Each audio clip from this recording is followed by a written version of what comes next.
process that excludes local knowledge and input, and the process of communication is somehow processed what he's written as attacks on them as bad people. Todd has it right, however, with local knowledge. Without the local knowledge, even the wisest and most well-intentioned legislators are handicapped in their efforts. Yet, as I've argued for a long time, the same flawed information dynamic operates locally, and I and others have raised concerns here and at the Planning Board over many months about an informationally bounded process that has not taken full advantage of Durham's tradition of citizen input. And we've also, as with Todd, sometimes been incorrectly seen as attacking members of various boards as being evil or foolish in what we acknowledge all along are well-intentioned efforts and needed efforts to counter legislative actions with their best but informationally bounded efforts. As was clear in my December 16th comment to you and a written version December 18th, which I emailed to you in the Planning Board, which remains structurally relevant enough to hand out to you tonight, I've never questioned whether you and various boards have good intentions. Instead, I've raised concerns about not following Durham's tradition of transparency and wide public input in order for us to have the widest possible knowledge and idea base for moving forward. Now that rush that I was commenting on then for so-called student rentals as a solution has proved futile, I hope we learn the lesson of the need to widen the engagement moving forward. As I wrote in December, to be clear, I'm not speaking in favor or opposition to the proposed ordinance. I'm speaking in favor of the need for an informed public. The proposal is a gamble. It might halt an aggressive bill at the municipal committee, or it might encourage an even more aggressive bill that would undermine even the proposed new ordinance, and that's exactly what has happened from that rush but now moot effort.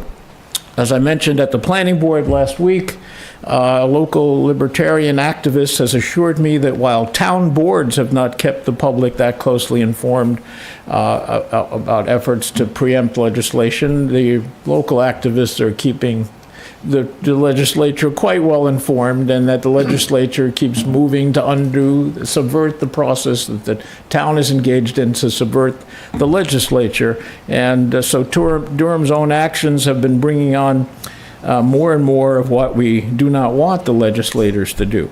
On Thursday, by the way, I received a text apology from a member of the Housing Task Force for her publicly criticizing my call for wider input about the pending lodging house proposal, which would allow up to 16 people, tenants in one structure in rural zones.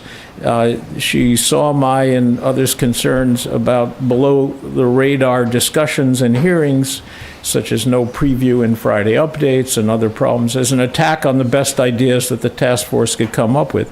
That Housing Task Force member apologized to me after Wednesday's public hearing when she acknowledged that the letters that had been submitted raised issues by Robin Mower, Cardin Welsh, and Beth Olshansky, raised issue that the Housing Task Force, for all its wisdom and good intentions, which I recognize, it had not thought of, and underdoing things about the nature of those districts and the master plan and so forth.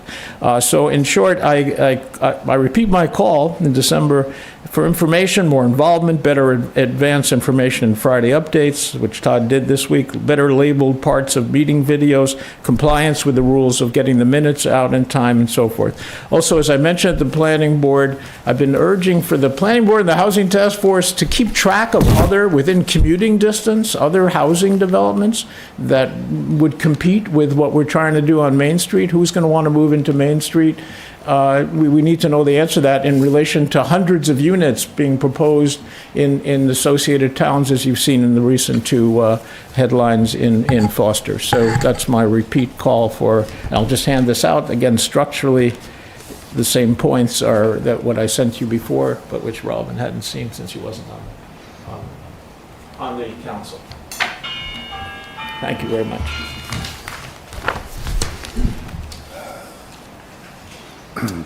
I'm seeing an email from Councilor Friedrich saying she's been blocked from Zoom. That is very strange. I've been disconnected from Zoom twice sitting here. Something's going on with the signal, so I don't know. Stephen Fellows, Riverwoods. I forgot to bring a pen with me, so I saw one in Lectern, and I thought I'd steal it. then I noticed it's from Riverwood, so maybe I'm stealing it. I've been a Durham resident since 1995, first on Bay Road for 24 years, and since 2019 at Riverwoods, Durham. I've also been a longtime volunteer at the Waste Meat Center, where I've worked on food rescue efforts for over 15 years to help reduce waste and support food security. I'm passionate about mitigating climate change, which I believe is an existential threat to much of life on our planet. Those of us in affluent societies bear a disproportionate share of responsibility, not out of culpability, but because we have the greatest capacity to act. The capacity brings with it a moral obligation to lead. At Riverwoods, I serve on the Sustainability Committee, and I've worked to advance climate literacy and action within the community. I've used the Department of Agriculture's Portfolio Manager to inventory our campus carbon footprint, and I'm familiar with the GHG Corporate Accounting Protocol Standard. Nationally, I'm active in SAFE, a nonprofit working with senior living communities to reach carbon neutrality by 2050. I serve on the Pathway to Net Zero work group and Energy work group, where I've been a key contributor to an RFP for a comprehensive energy and greenhouse gas audit. My educational and professional background is in electrical engineering. I bring technical literacy, analytical thinking, and a deep commitment to climate solutions. I'm both eager to learn and contribute as a member of the Durham Energy Committee, helping to shape and implement the town's climate energy goals. I'm familiar with the town's GHG inventories and am preparing comments for the Climate Action Plan. According to the Climate Action Plan, achieving the town's 2030 emission goals require that all new construction be fully electrified. As you know, our Riverwoods Durham is planning to construct a new facility on Stone Quarry Drive, and many Riverwoods residents strongly support the town's vision for energy-efficient, fully electrified infrastructure. I would like to explore opportunities for Riverwoods residents to collaborate with the Energy Committee or the town to encourage RWD, Riverwoods Durham, management to align their new construction plans with this goal. Thank you. Thank you.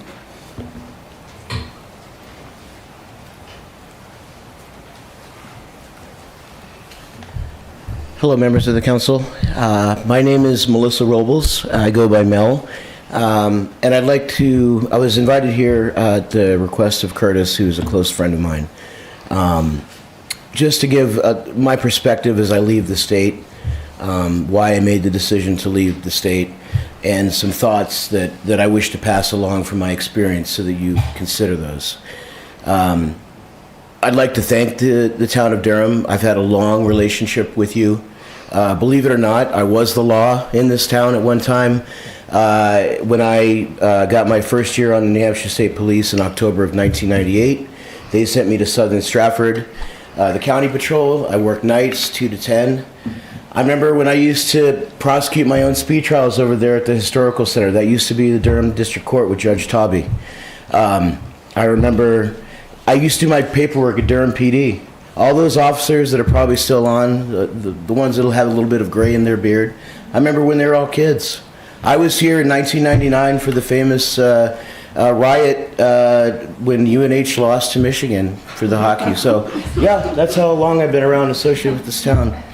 I served for 20 years. I left the state police in December of 2017. So there's a few things that I know about the word hate, and I want to take this time for you to consider this. I look around now, and it's just, Durham itself has been wonderful to live in, but I look at what's happened to the state. And I retired as a detective sergeant with the state police, and I'm going to tell you, there is a New Hampshire way, or there was for the longest time. That's what we always used to say. No matter what happened in other cities across the nation, or other towns, or other states, we were content with, we had a New Hampshire way, and that stood for respect for citizens and their property, and their right to be free, and their right to live their lives undisturbed. This year in 2020, or I should say last year in 2024, brought some changes to this country.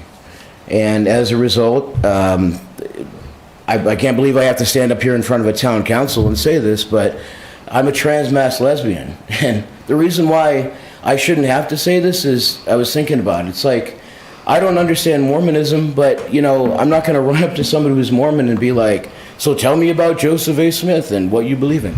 I'm just going to take it on your word that you believe in a religion that I don't know anything about. And I'm going to go on my way about it. But we can't do that in New Hampshire. We have to pass hateful laws. So this bathroom bill, being stripped of my rights civilly, I'm never going to beg for my rights after protecting this state for 20 years. And I'm saying, you know, I was there for the shooting in Greenland. I was there for every homicide that happened in this town, and in Madbury, and in Lee. And I know that I've served the state, and I know I don't deserve to have to leave, but I am. But I'm going to warn you of something else, too.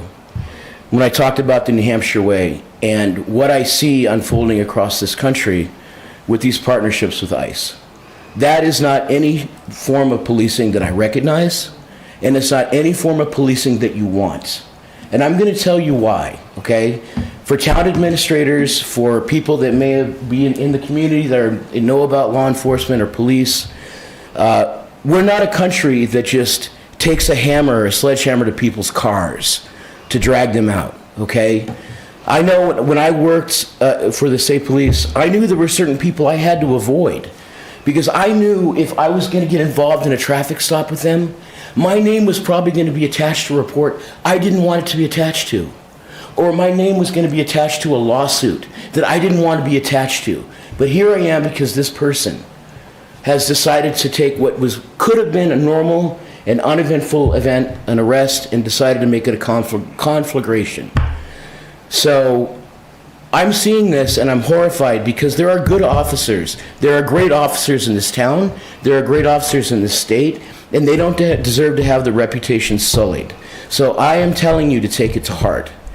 These people, towns become on the hook when things go wrong, okay? It could happen at a town council meeting, you know? When you let hate into your neighborhoods, into your communities, it stays and it festers and it becomes deadly.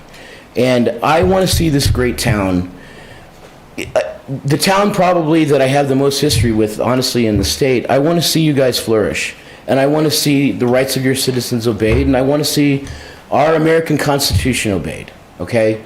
I just made up this speech on the spot. I really don't have much to say, but I said to Curtis, you know, I'd be happy to come out if people feel like they can take anything constructive out of it. And I'm trying to be constructive. I'm trying to give you solutions and to give you some things to think about, all right? Because Durham is a brand, all right? People want to live in this town. Not everybody gets to. So, thank you. Thank you. Thank you.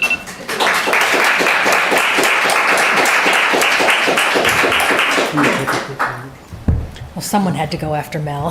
Might as well take one for the team. Yes, Samantha Register, Rocky Lane. Yes, I am related to that register. He actually asked me not to come, unlike Mel, but he knows who he married, so I'm here anyway with Kiddo. And I will say, you know, for one reason, I didn't have it memorized. I can't make it up on the spot, but because I'm scared. And 2 weeks ago, I found Schindler's List at the swap shop. Now, anyone who knows me knows that I love the swap shop.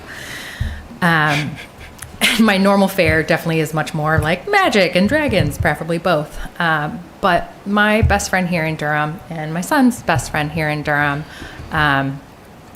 she's a green card holder. And actually, like, here's a picture of our sons playing together. They could almost be twins. And I myself am the daughter of an immigrant. My mom immigrated to the U.S. from Panama, and she's a naturalized citizen.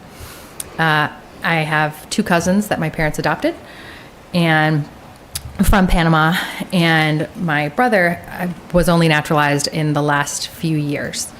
And if I'm honest,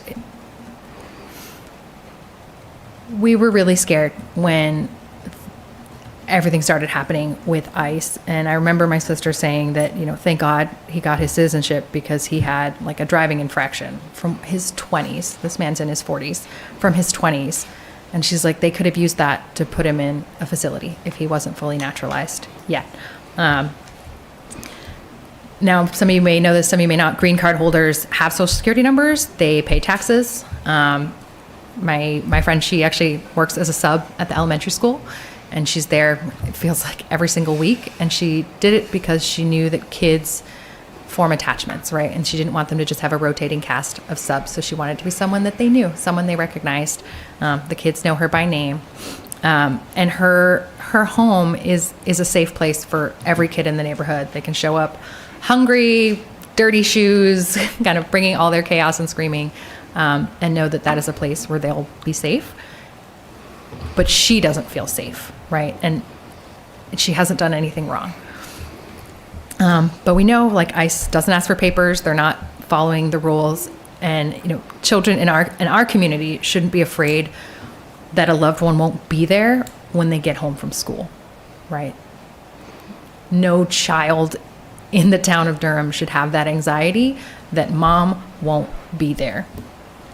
Now I'll say, I mentioned Schindler's List because one of the most haunting parts of this book was realizing that many of the families that were rounded up were not rounded up by the SS or faceless Nazis, but actually by their local police, many of whom had known those families for years. Town clerks stamped the orders, city councils signed off on enforcement protocols, and even those who disagreed often complied, saying, well, the law is the law. In Dover right now, local law enforcement is saying, well, we're just the holding facility. We're just assisting federal authorities. That is what Hannah Arendt calls the banality of evil. Ordinary people enabling cruelty, not because they're monsters, but because the system asks them to cooperate, and they do. Whew, that was all I had. Thanks, Steve.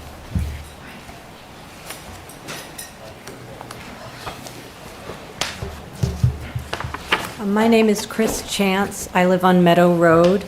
I'm going to read so I don't cry. I might cry anyway. I hope the needs of all people will be considered as boards look at how to meet the moment ethically. I've been following the unconstitutional overreach of the current federal administration and many bills and unjust laws passing at the federal and state level. I'm deeply concerned that people's survival brains are being manipulated and fear turned to hatred toward already marginalized people who are hurting no one. Note some of the prior speakers, like a trans person who served wholeheartedly on our police force. We continue to suffer collectively from internet news silo patterns, clickbait, algorithmic traps, and targeted propaganda. Lies and exaggerations propagated by the super wealthy are too often directing policy to an Orwellian extent. Note the book 1984. Current challenges go well beyond what I have witnessed in typical party politics during my lifetime. And for those who aren't seeing me, might just be hearing, I have well-earned gray hair. This is a pivotal moment for people to take a deep breath and consider the big picture. Forest versus trees perspective opportunity in everything we do. It's really needed. There's too much going on to curtail the civil rights of peaceful people. Harassing and detaining people with darker skin or accents, or people who are just struggling with ever-changing government paperwork while they work to feed themselves and their families. That's just wrong. It goes against most people's ethics and moral compass. Addressing violent criminal instances of behavior does not require broad roundups of people who happen to be of recent immigration status or of any other embodied identity that is making people uncomfortable based on all of the overload from media. Suffering people need help and understanding, not punishment and othering. People are struggling and traumatized enough without the government stepping in unnecessarily to introduce even more trauma and violence. We have had legally sanctioned family separation policies before in the country, and they have been historically judged as atrocities. For example, the time of enslavement of black people kidnapped from Africa. Recall Japanese Americans forced into concentration camps during World War II. These are not shining moments in U.S. history. I believe local police in small towns in New Hampshire are generally people who wish to be of service. They do not want to be militarized against their neighbors. By coming together, respecting and being curious about each other's differences, we can find ways to better respond to complex social challenges.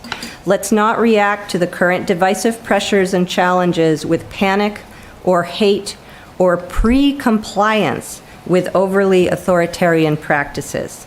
We must respond lovingly from the place deep within us, capable of compassion and understanding of everyone's need to belong and be afforded dignity during difficult times.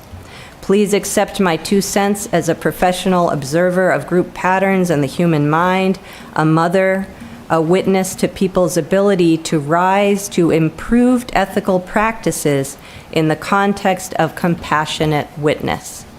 Thank you.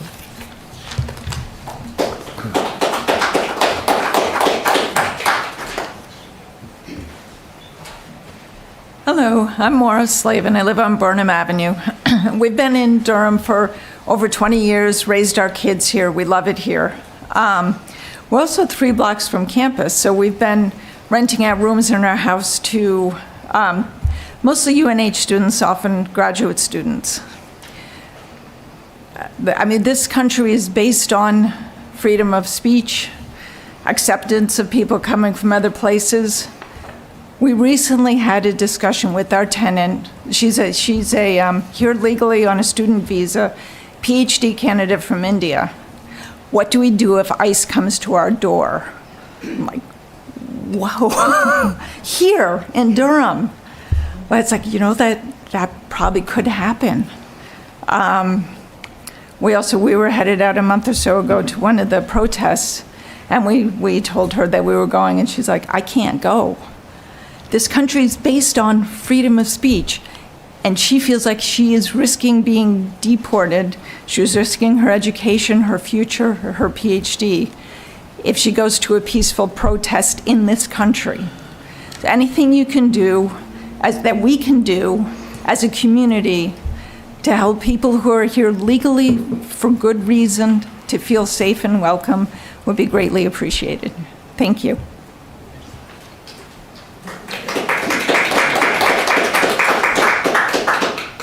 Susan Richmond, 16 Cal Drive. I'd just like to echo what's been said and ask for however much guidance the town can give us citizens. I'm aware of people in town who are not born in this country. I have no idea what their status is and what their past is, but I would want to know how I should behave if I witness anything. I don't know if the town can officially offer any guidance or invite ACLU to come and do a webinar in town. If that then puts the town,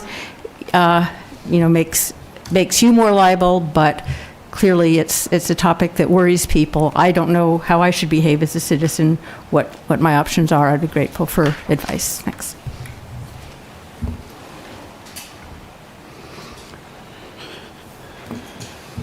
My name is Carol Birch, 17 Garden Lane. I don't have much of a voice. Anyways, I want to thank all the people who have spoken about this immigration issue. I have worked with immigrants for years. I have with me, if you want to see, this little card we pass out, what to do in case ICE comes to your door. Don't open it. You have rights. Don't say a word. Anyways, yeah, this whole issue has me really scared. And I would ask, please, that Durham not work with ICE. They're a horrible bunch of people. Anyways, so thanks. I have stuff if you want it.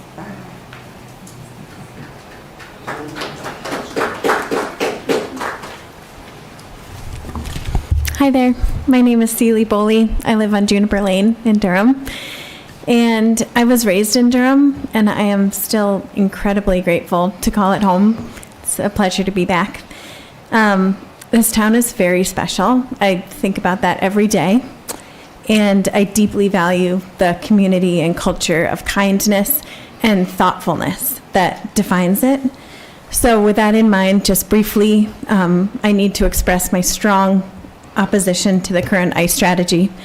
It is, as well as the broader trend of police militarization here or in any community. It is just not the way. It's not the way. I am particularly concerned about any involvement by our local law enforcement in such partnerships. These decisions carry serious implications for the trust, safety, and dignity of everybody in our community, whether they live here as a resident or are just visiting. So thank you for your careful consideration, and I really do thank you for your jobs here. It is not easy, and it is time that you are spending. So thank you so much for everything that you do for all of us.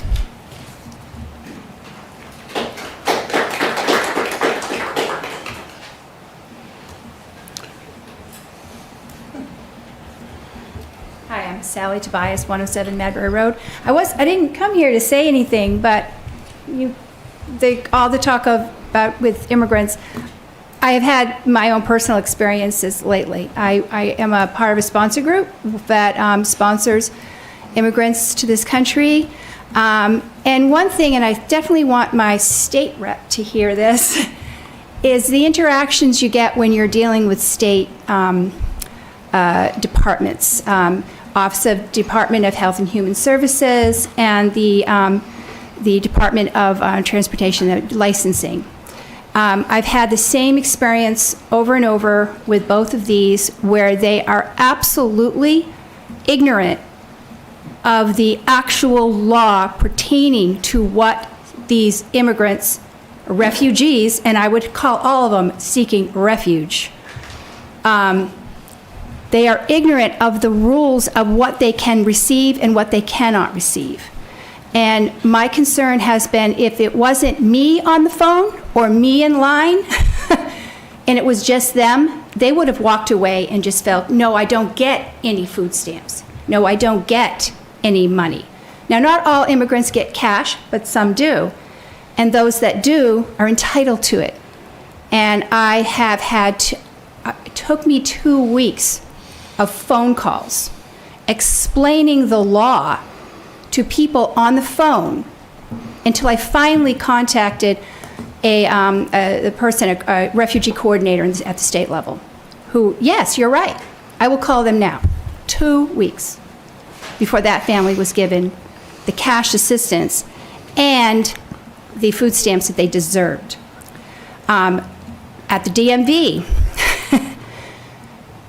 no, they have to have their green card in place to get a real ID. No, they don't. Their special immigration visas are sufficient. It says right on your piece of paper. No, it's not good enough. They have to have their actual green card. Well, their green card approved with this stamp on your SIV. Their green card is in the mail. Not until a physical green card is, but your piece of paper says no. And so we were turned away to get a real ID for one of them. And then the testing for another husband, a testing and a retesting on a driver's license, you have to go to Concord every time. Well, no, you don't have to go to Concord every time. You go to Concord the first time, you're in the system, then you can go to any one. No, he has to go to Concord every time. No, calls. And it's just, there is a lack of understanding in regards to the rules and regulations of what immigrants are actually, able to get in this state, at the state level. And if they didn't have somebody that knows the law and is fighting for them and advocating for them, they would turn away and they would get nothing. Nothing. And it's wrong. One other personal story is we do have a Haitian family that is in dire straits. Came here under illegal. The current administration decided didn't want that to be legal anymore. They've been working for a year. They have Social Security cards. They have work authorization cards. A family with 3 daughters, a husband working 2 jobs, a mother working 2 jobs, kids going to school. Their work authorization cards were pulled. You no longer can legally work in this country. They were paying $3,200 a month for rent because they had to have at least a 3-bedroom house or apartment because of the size, because we have rules 2 people per bedroom. They were working 4 jobs to support that. Their work authorization was pulled, so they're not allowed to work at all. And yet, they're not being deported yet. So what's being happened, it's very insidious, and what's going on is wrong. It's pushing people to their limit. And I had the opportunity just 2 weeks ago to be on the way out for a cruise in New York, seeing the Statue of Liberty. And it just made me cry. So that's my story.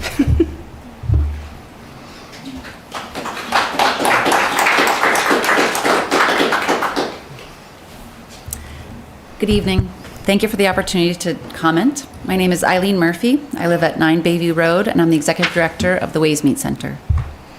I'm here to encourage the town of Durham to pass a resolution stating we will not partner with Immigration and Customs Enforcement and will not militarize our police.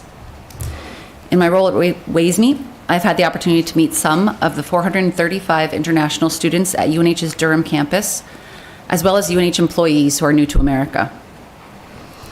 I have heard that they are fearful of being detained or deported.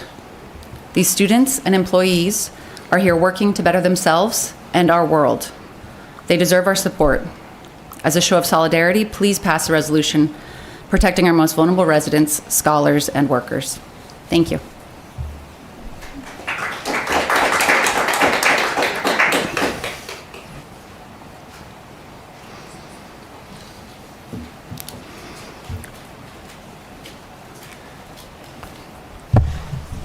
Michael Glover, 10 Hemlock Way. I believe that the current administration, the Trump administration, is cruel, incompetent, and corrupt. They appear to have directed ICE to operate outside the law, furthermore.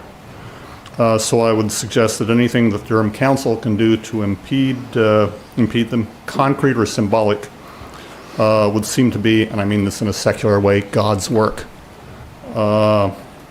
Anyway, I would encourage you guys to support the refugees that we have living here in our community in any way you can. In particular, I hope that the department would be directed, the police department would be directed not to cooperate with ICE, or cooperate as little as possible. And just there's the casual comment about do not militarize the police. We need a civilian police, not a military force. It's not a military problem. Thank you.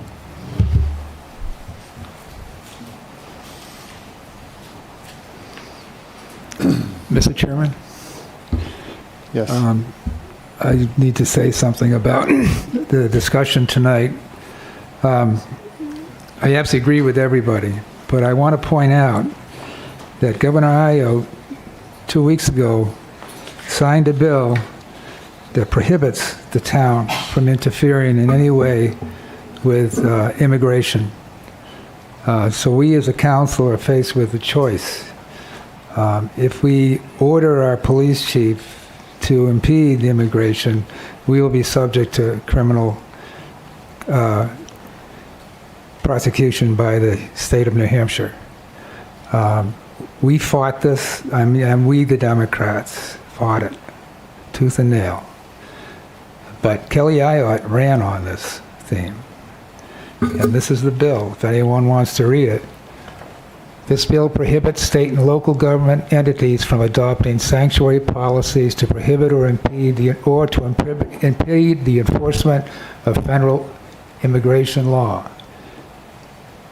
And it provides penalties for any government, local government that does that. Trying to think of strategies that the town could offer. One is what Sally is suggesting, that we at least make sure that everybody has accurate information on the rights of immigrants in the town. I don't know what UNH is doing now. They have had, I believe, a couple of students that have been taken. But please know that we're with, I can speak for myself now, but this is what we're up against. The sponsor of this bill is a UNH graduate. His name is Sweeney, and he is the deputy majority leader of the New Hampshire House. It was despicable what they said. But that's what we're up against as a body. Councilor Register? I just want to also observe that I believe any criminal penalties that the town would incur would be less of a risk than the immigrants that would be taken. Is there anybody else from the public that would like to speak? Well, thank you for your comments tonight. And I'm sure this council will discuss it further. Could I just make?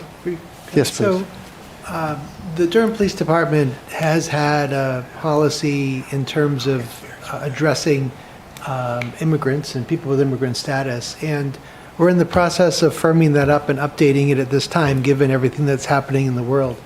And I just want to read a few sections of it, because I think, at least for the purposes of Durham residents who are very concerned about this issue, it may provide some sense of relief locally. I can't speak to state or federal. So I'm just going to read a few parts of this. So the Durham Police Department is committed to improving the quality of life in our community within limited local budgeted appropriations by implementing strategies to reduce local and state crime, regardless of whether such crimes are committed by citizens, visitors, or undocumented foreign nationals.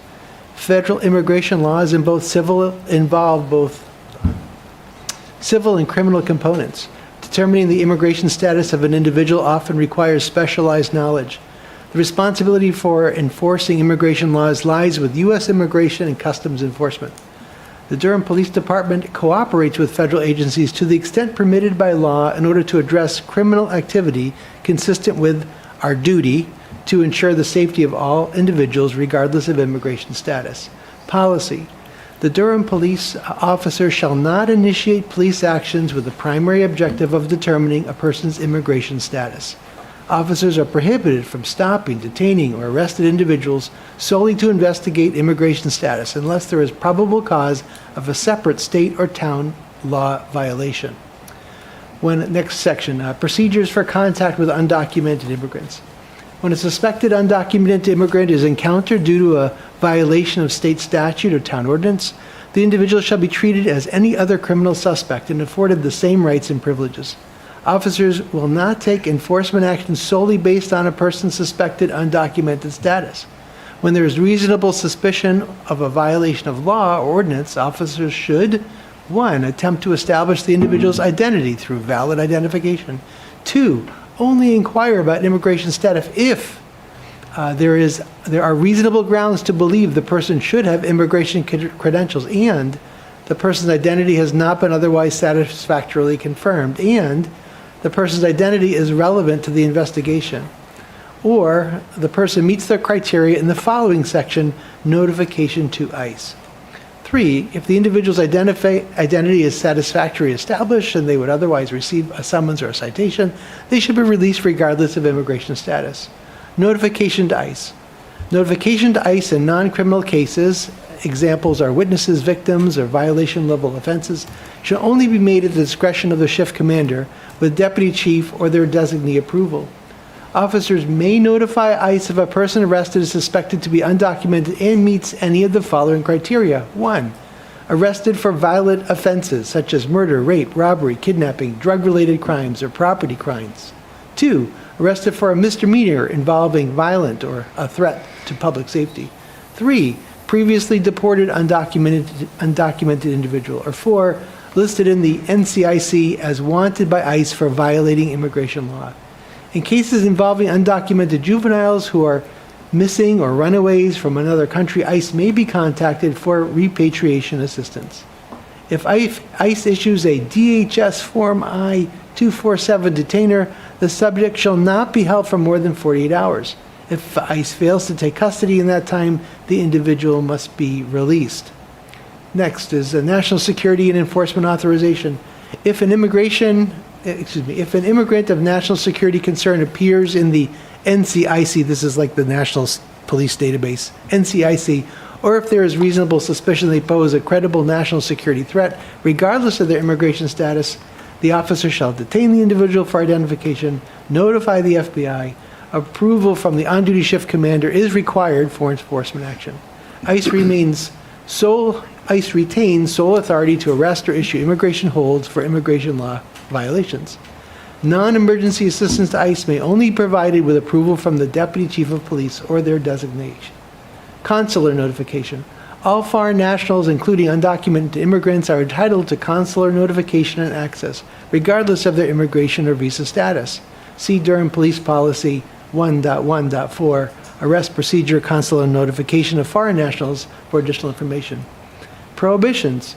To promote public trust and reporting of crimes, officers shall not inquire about immigration status in the following situations. 1. Victims of crimes, unless suspected of being involved in human trafficking, bonded labor, or commercial sex acts. 2. Witnesses to crimes. 3. Juveniles, unless charged with a felony, a violent misdemeanor, or one that poses a public safety threat. 4. Individuals stopped or cited for civil traffic violations and who present a valid ID. 5. Individuals seeking medical assistance. 6. Victims of domestic violence. 7. Community volunteers. Additionally, ICE shall not be contacted solely because a person presents false or unauthorized identification, e.g., an international driver's license. So again, this has been our long-term policy. We've updated a little bit given the recent state law changes, and we're in the process at this very time of having our attorney, Joe McKittrick, review it to make sure he doesn't have any concerns. So Durham Police have also been in contact, I know, with the Community Church of Durham and others to try to explain their protocol and procedures.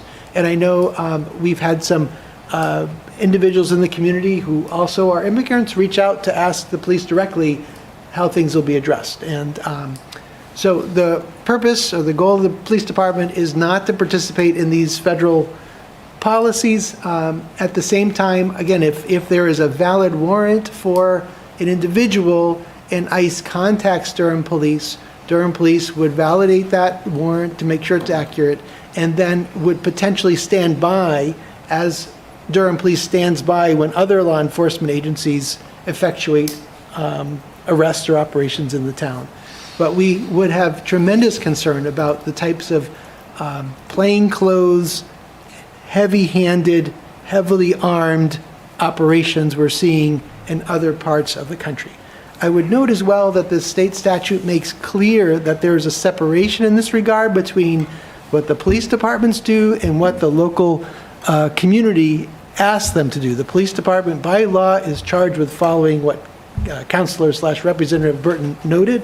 And I'll note as well that the council hires and fires the administrator hires and fires and supervises all the other employees of the town. So I will tell you, I share your values. I believe I share the values of the community.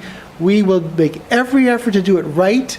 At the same time, I'm not going to order our police chief to break the law. I've taken an oath to uphold the law, and we will find ways to do that to the best of our ability, consistent with our values. But I just want to note that as well. The council would certainly be free to adopt a policy, and we will consider it and do our very best. But to the extent that conflicts with the state law, that does present a real challenge for staff. So I just want to note that all of this in a very transparent way. Thank you. Thank you. All right. Well, we'll move along in our agenda. We are at the unanimous consent portion of the agenda. Does anybody want to pull any of the items of unanimous consent?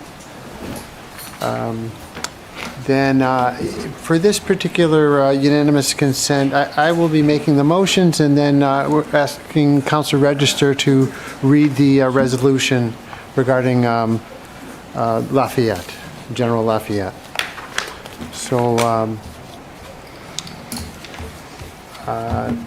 I make a motion that the Durham Town Council hereby recommend, upon recommendation of the assessor and consent of the administrator, approve the fiscal year 2024 property tax abatements at the local level totaling $15,760.12 pertaining to the properties noted in the packet that was distributed online and to the councilors. And I make a motion that the town council and make a motion that the town council does hereby adopt resolution 2025-14 recognizing the 200th anniversary of General Marquis de Lafayette's visit to Durham. And further, that the Durham Town Council does hereby, upon recommendation of the administrator, award the purchase contract of both the single-stream recycling and solid waste collection containers to be used in the automated solid waste collection program to Waste Quip, Toter brand of Charlotte, North Carolina, for a value not to exceed $245,000, subject to available funding, and authorize the administrator to sign associated documents.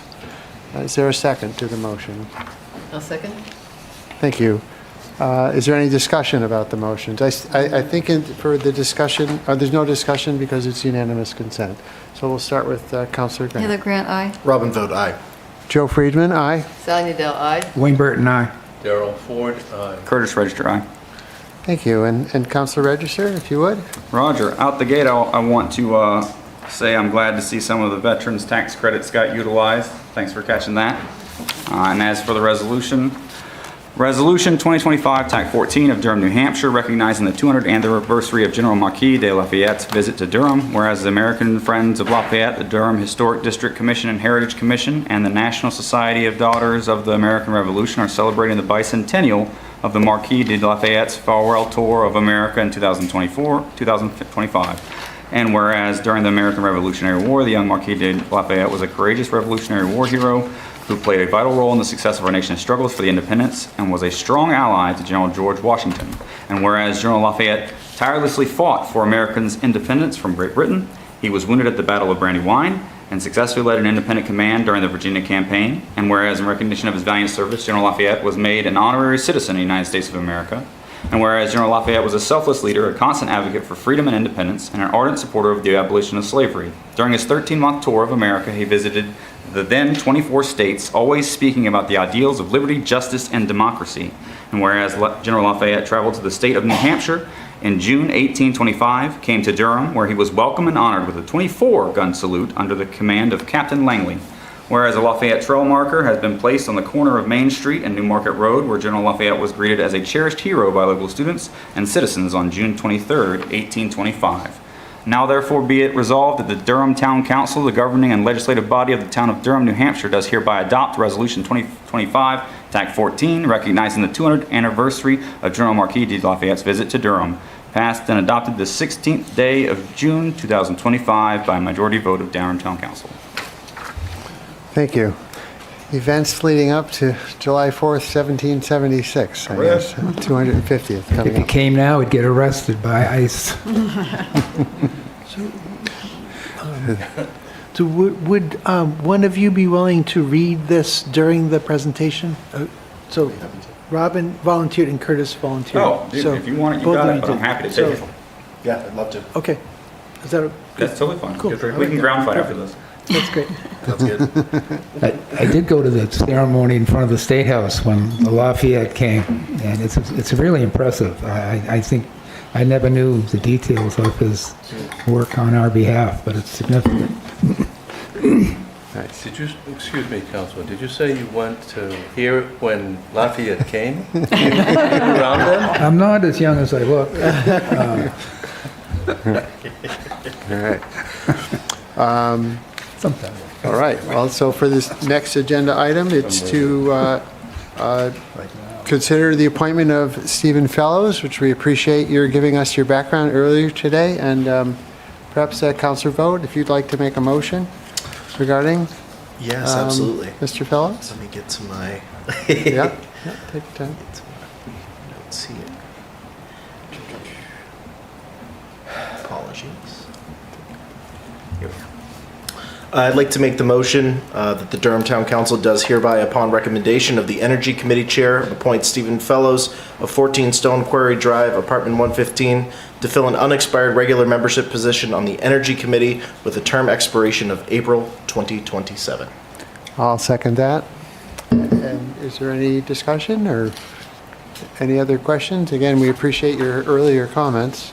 Just glad to meet you and glad you're volunteering your time. Very appreciated. So we'll go ahead and vote. Heather Grant, aye. Robin Vogt, aye. Joe Friedman, aye. Sally Adele, aye. Wayne Burton, aye. Darrell Ford, aye. Curtis Register, aye. Thank you for agreeing to serve. We appreciate your help. Thank you, Stephen. Not return the pen. Nothing like a free pen. Do you know Mr. Trueblood? Yes, he's here. Yes. Would you like to, Mr. Trueblood, receive the council will receive the annual report from the Conservation Commission. Dwight Trueblood, Chairman. Thank you for coming. Thank you for having me. And on behalf of the Conservation Commission, I'd like to talk a little bit about what we've accomplished this past year. I think the biggest thing was rewriting a draft of the Wetland and Shoreline Overlay District, something we've been working on for at least a couple of years. We spent at least some time every meeting this past 12 months talking about this, and that followed on the work of the subcommittee that put the draft together. The revised ordinance is essentially combining the current Shoreland Protection Overlay District and Wetland Protection Overlay District. And the ordinance update reflects changes in best practices that have occurred since the original or the previous draft was put together, and also reflects the most current scientific information and knowledge on how to deal with runoff, environmental protection, as well as the potential impacts of climate change. So there are parts of the ordinance, particularly things related to the buffer sizes, that reflect the state of knowledge that we have on that. We hope to, well, I guess it's in the process of being sent over to the planning board, who they are going to review it as well, and we will hopefully be giving them a presentation that highlights the key changes that we are recommending in that document. So that was one of our major things. The next thing relates to land stewardship. We had an interesting opportunity presented to us at the last meeting from the Southeast Land Trust and the Nature Conservancy. There's a Durham resident, and I'm going to botch this name, Gottschneiders? Yeah, get Dick Gottschneider. Dick Gottschneider. I guess over the last 10 or 15 or so years, he's been looking to try and get someone to purchase his land. I just found out today that he's agreed to lower the price so that we can potentially, or the Nature Conservancy itself can pursue it as a fee title, which would give them the most control over that 21 or so acres of property. It's in an area near the Cromit Creek. It's a very well-maintained and protected area, provides a lot of lowland brush habitat for things like the New England cottontail and some other endangered species that live in that area, or threatened species. And they approached the town to see if we were willing to take some funds, roughly, I think, $50,000 from the Conservation Fund, to essentially leverage that to purchase that property. So we'll be talking about that at our next meeting, but I thought that was a sort of an interesting and major sort of issue that's come up before the Conservation Commission in the last 12 months. A couple other stewardship-related things. We've updated the list of plant species for the Durham site plan regulations to reflect changes in what are considered invasive species and recommended plantings for people that are looking to have a more environmentally friendly yard. And we've also provided a lot of feedback and support to Sarah Callaghan and Veronica Luddington. I guess it's Veronique, I'm sorry about that mispronunciation, who are the land stewardship coordinators. They attend our meetings regularly and provide us with updates on what they're doing. And we've tried to support their efforts as much as possible, both with volunteer effort from the commissioners as well as financially where we can. The stewardship work, for those who may not know, includes upkeep of Durham's conservation lands, the invasive species control at Doe Farm, and trail maintenance. Those are the three major things I think that they focus on. There are some other smaller things that we do, although it depends, it varies from year to year how many we have these come before the commission. Reviews and environmental input from us, particularly things related to conditional use permits. There were only one of those this year from 4 Riverview Court. The owners were very receptive to the recommendations and suggestions the commission had on the remodeling work and yard work that they were doing. They're within the 125-foot setback of the river there, where that house is, and they were very open to putting in a rain garden, some other things to help control runoff and sedimentation from the work that they were doing there. And then also provided feedback on the Riverwoods Phase 2 and the Housing Task Force proposals that have come before us, and also the Aquifer Protection Overlay District. So we provided input and feedback on all of those activities. I guess I would finish talking about communications. Something that I think as a commission we've struggled with a little bit as to how best to, for lack of a better way of saying it, advertising what we're doing and to provide the citizens of Durham with the best information that they have in order to manage their yards in the most environmentally sustainable way. Earlier this year, I was contacted by Lynn Vaccaro, who's the Coastal Training Program Coordinator at the National Ocean Research Reserve, and there's a program put together called the Coastal Conservation Roundtable. It is organized by a program called the 7 Rivers to the Coast Initiative. These rivers include the Exeter, Squamscott, Winnicott, Lamprey, Oyster, Bellamy, Salmon Falls, and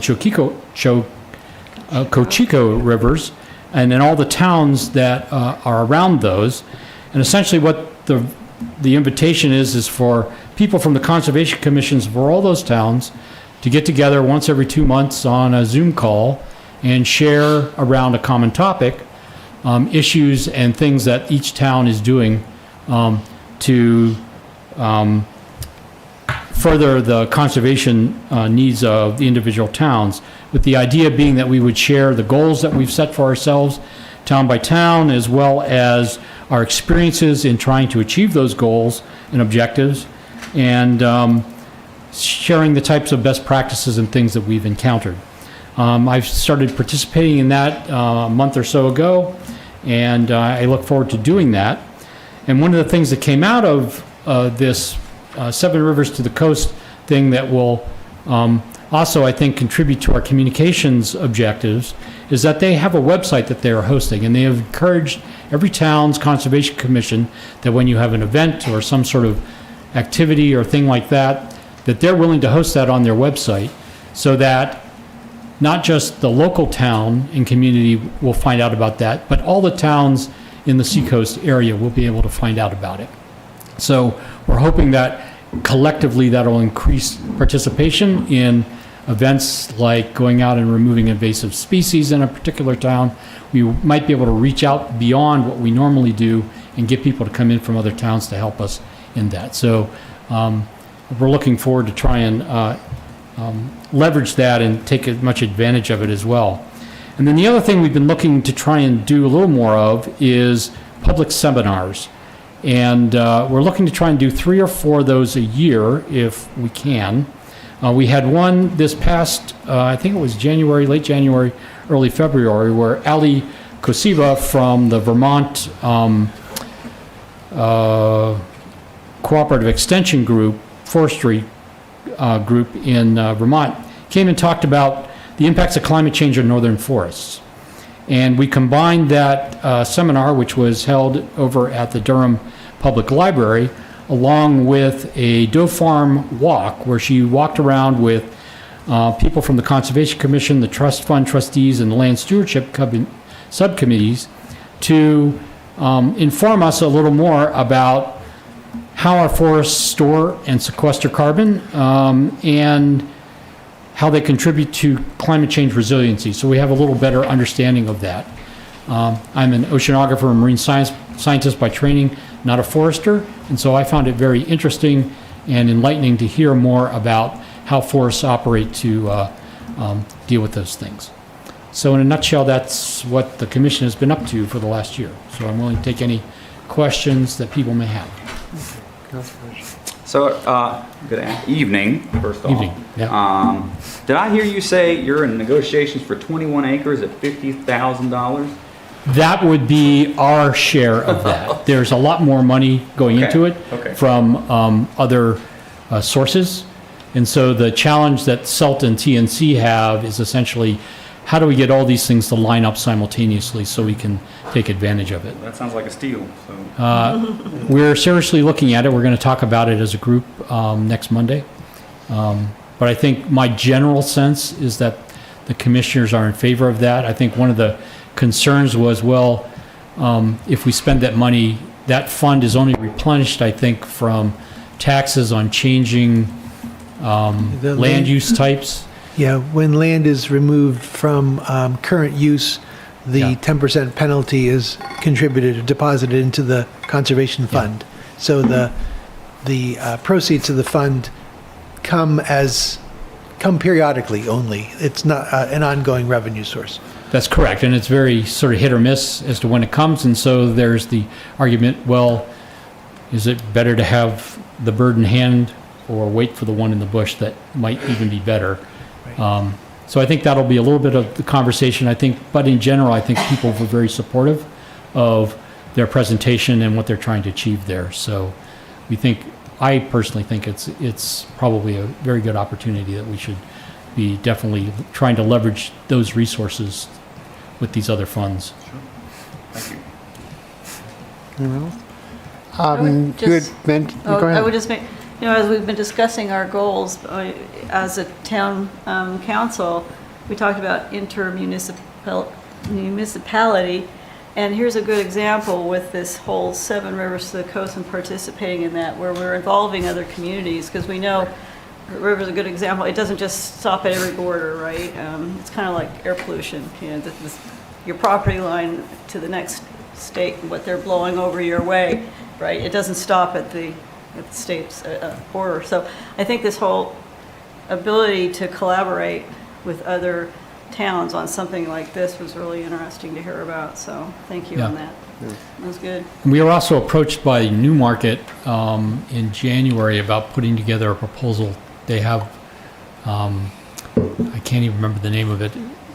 It's a program to get community members involved in helping amphibians get across the road. They have a whole big thing around that, and I know that there are a couple educators in our education subcommittee that are interested in participating in that. And so they're doing it this year, and then we're looking to see what can we learn from that and maybe join up with them or do something similar here in Durham collectively.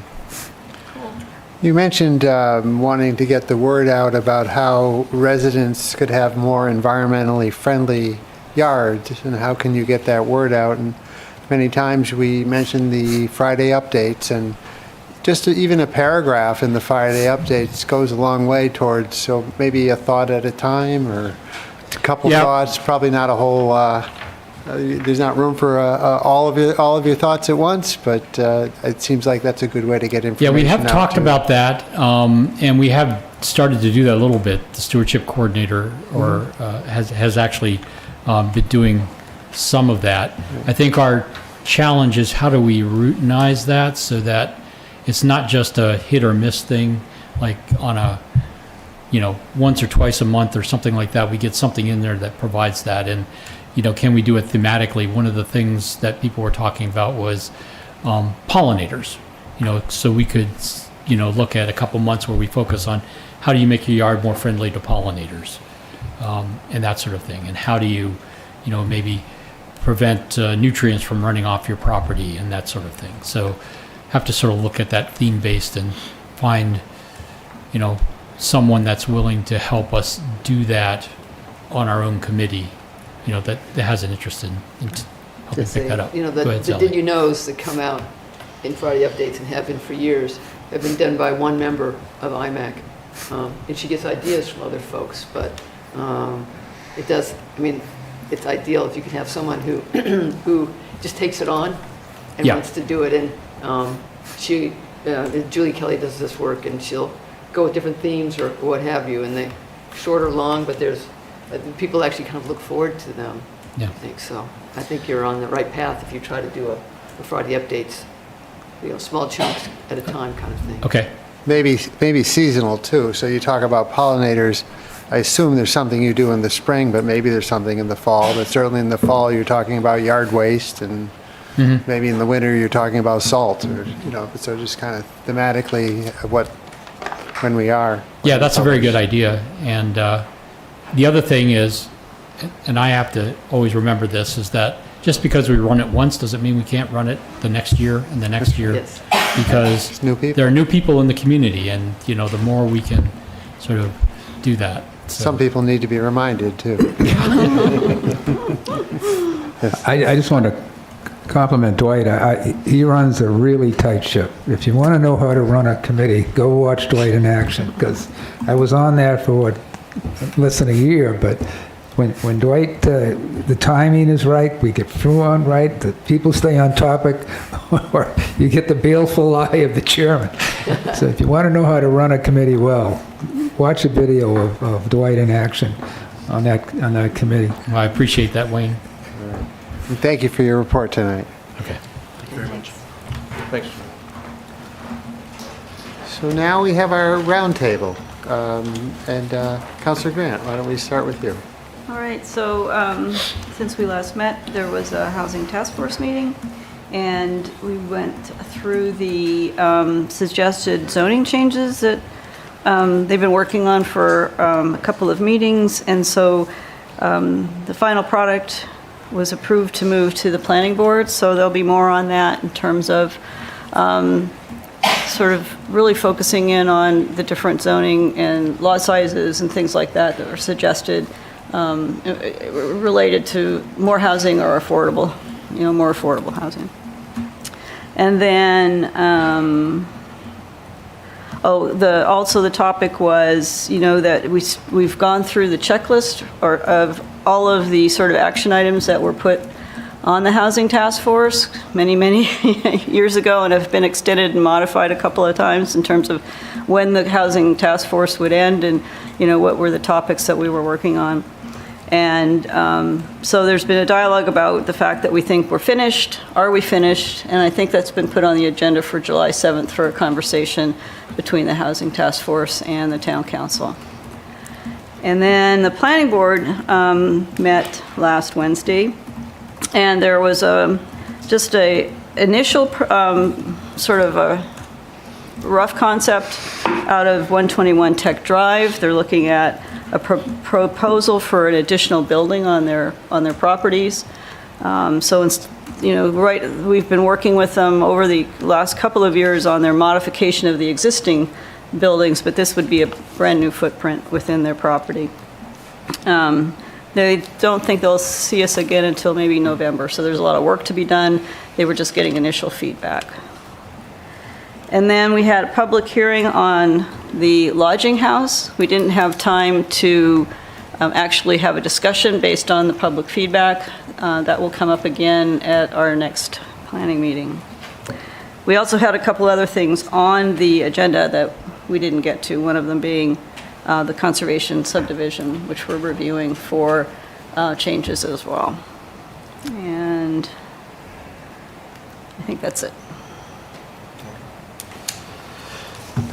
Well, since I was not available for the last meeting, and I missed the Durham Energy Committee that met on June 3rd, so I'm currently working through some of the notes and things that Michael had put together. Of course, we welcomed Mr. Fellows, of course, to the Energy Committee this evening, so we're so glad to have him on there, of course. Based on what I have seen in my notes initially, it looks like there's going to be a lot of things that are going to happen at our next meeting on July 1st. However, there's a lot of action around the Climate Action Plan, kind of laying out how the commission wants to take that on in terms of EVs in town. But as we continue here moving up to July 1st, of course, I will come to our next meeting with a lot more updates around the Energy Committee. And the Human Rights Commission is going to be meeting this Wednesday, June 18th. And so I just wanted to add, as part of this roundtable, all the concerns that we heard earlier from folks in the community. And I encourage everybody who's watching, and of course those in the Durham community, to please tune in for the Human Rights Commission meeting this Wednesday, June 18th at 4:30 p.m. here in the council chambers. These are conversations that we are continuing to have. These are all concerns that have come up across the past months, and I think we've hit a breaking point here where a lot of folks are looking for additional information. I know Administrator Selig and myself have been working on providing those resources via the town website, through a link tree and other resources as well. However, I really want to encourage you to continue to speak out, continue to share your stories, because the Human Rights Commission wants to hear them as well, not just the council here, and that information just keeps funneling forward and forward and forward. So I encourage everybody to tune into that as well, and know that, and I'll promise you that I'm going to go to that meeting on Wednesday with your concerns for the Human Rights Commission to take forward in the work that we're doing and what the commission is doing. So, thank you. I'll report on the Parks and Rec, who will be meeting on next Tuesday and expecting to endorse the draft report on Jackson's Landing and Woodridge Park, which will, I believe, be brought forward for presentation to this council on the July 7th meeting as well. The Parks and Rec, they're getting ready for their summer activities, their summer camps, and there's been a lot of success around those programs, and they expect more of that this summer. Also, the Rotary in Durham generously donated $1,500 for a music program, perhaps downtown, and so Parks and Rec is looking at perhaps Thursdays at 66 Main or some other program to use that money and to bring some music to downtown Durham sometime over the summer. More to follow on that. Through the inspiration and push from Administrator Selig, the downtown Durham, or the Durham Business Association has regrouped and gotten together again, and seems ready to be active again to try to help revitalize and continue the improvement of downtown. I'm an ex officio member of that board, and Councilor Register is an alternate, and so they asked specifically that someone from the council be on their board, which the administrator thought would be a good idea. They've also asked somebody from UNH to be on that board.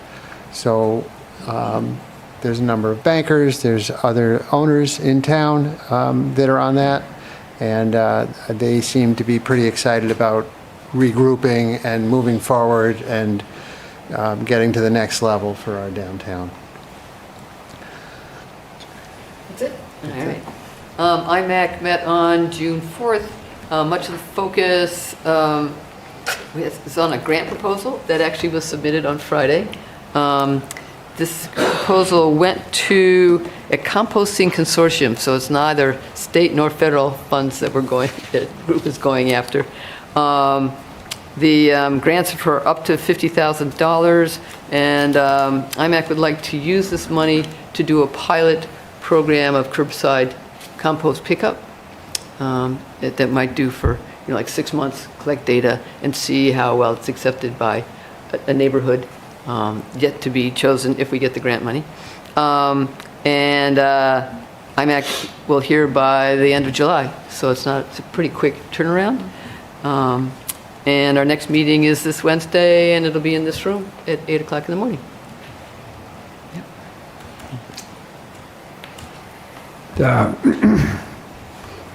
Several years ago, when I was working in education, a young woman came to see me. She was from the Dominican Republic, and she was one of the DREAM Act students. She had been brought here as a youngster and found out when she was 15 or 16 she had no documentation. So she asked me to stand with her when she came out as undocumented at an event, a public event. And I said, sure. At that time, it wasn't the current group, it was the Immigration and Naturalization Service, the INS. There were two agents at the event, eyeballing me.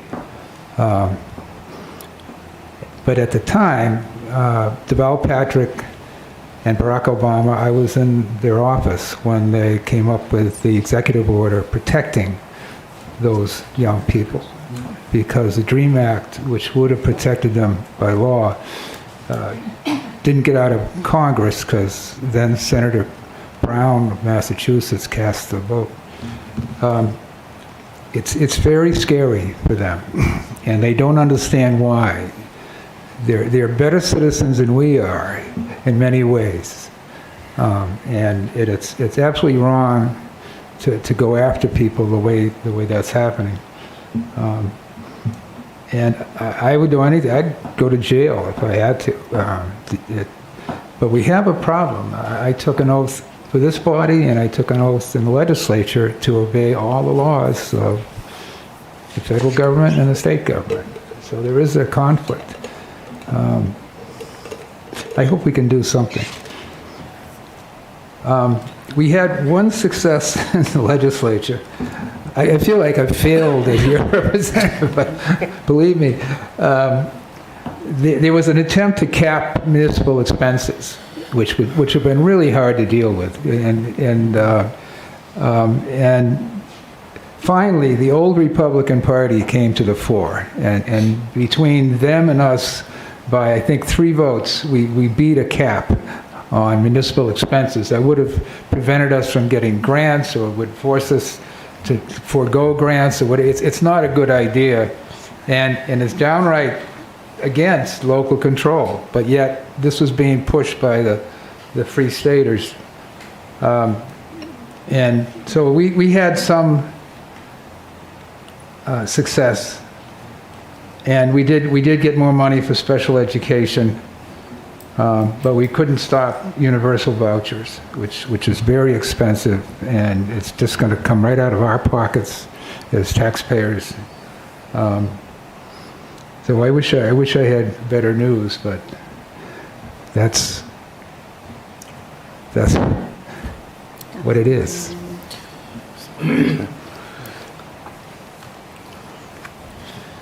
The Conservation Commission met on May 27th, and I'd like to give you a report on what they did, but for better or worse, Chairman Trueblood has already given you all the information that I could possibly give you.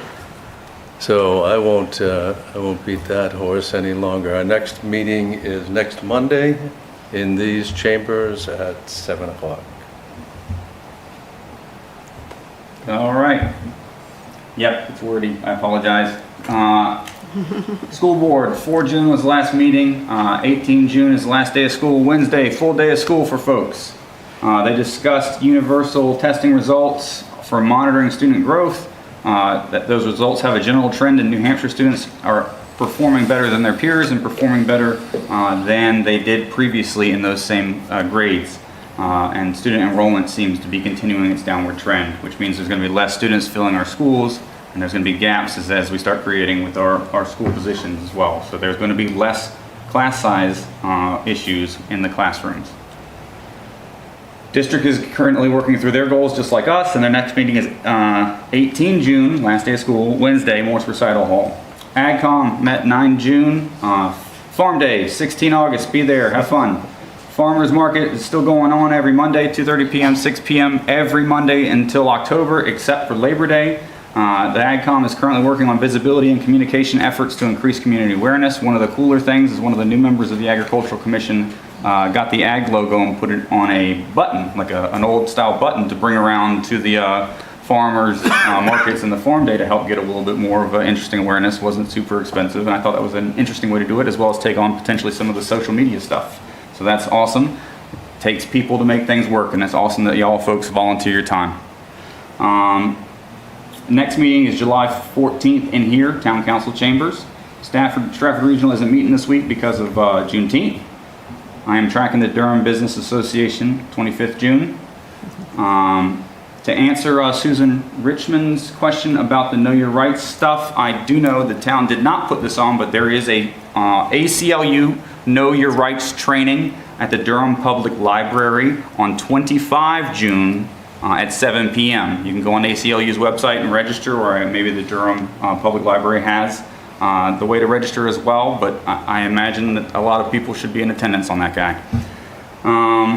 I wanted to address some of the comments by Mr. Meyerowitz and Ms. Olshansky in regards to notification and tracking of laws, as well as conducting public notices and conducting normal town governance. I think it's important to acknowledge the tremendous efforts of both the town staff and the volunteers that make Durham Durham. I think the legislature in New Hampshire is creating laws and sliding in amendments at an unreasonable and chaotic rate with the intention of making it hard to track. I myself track bills on a daily basis, and I rely heavily on advocacy groups and individuals to process and synthesize and raise my awareness to certain issues that require my attention.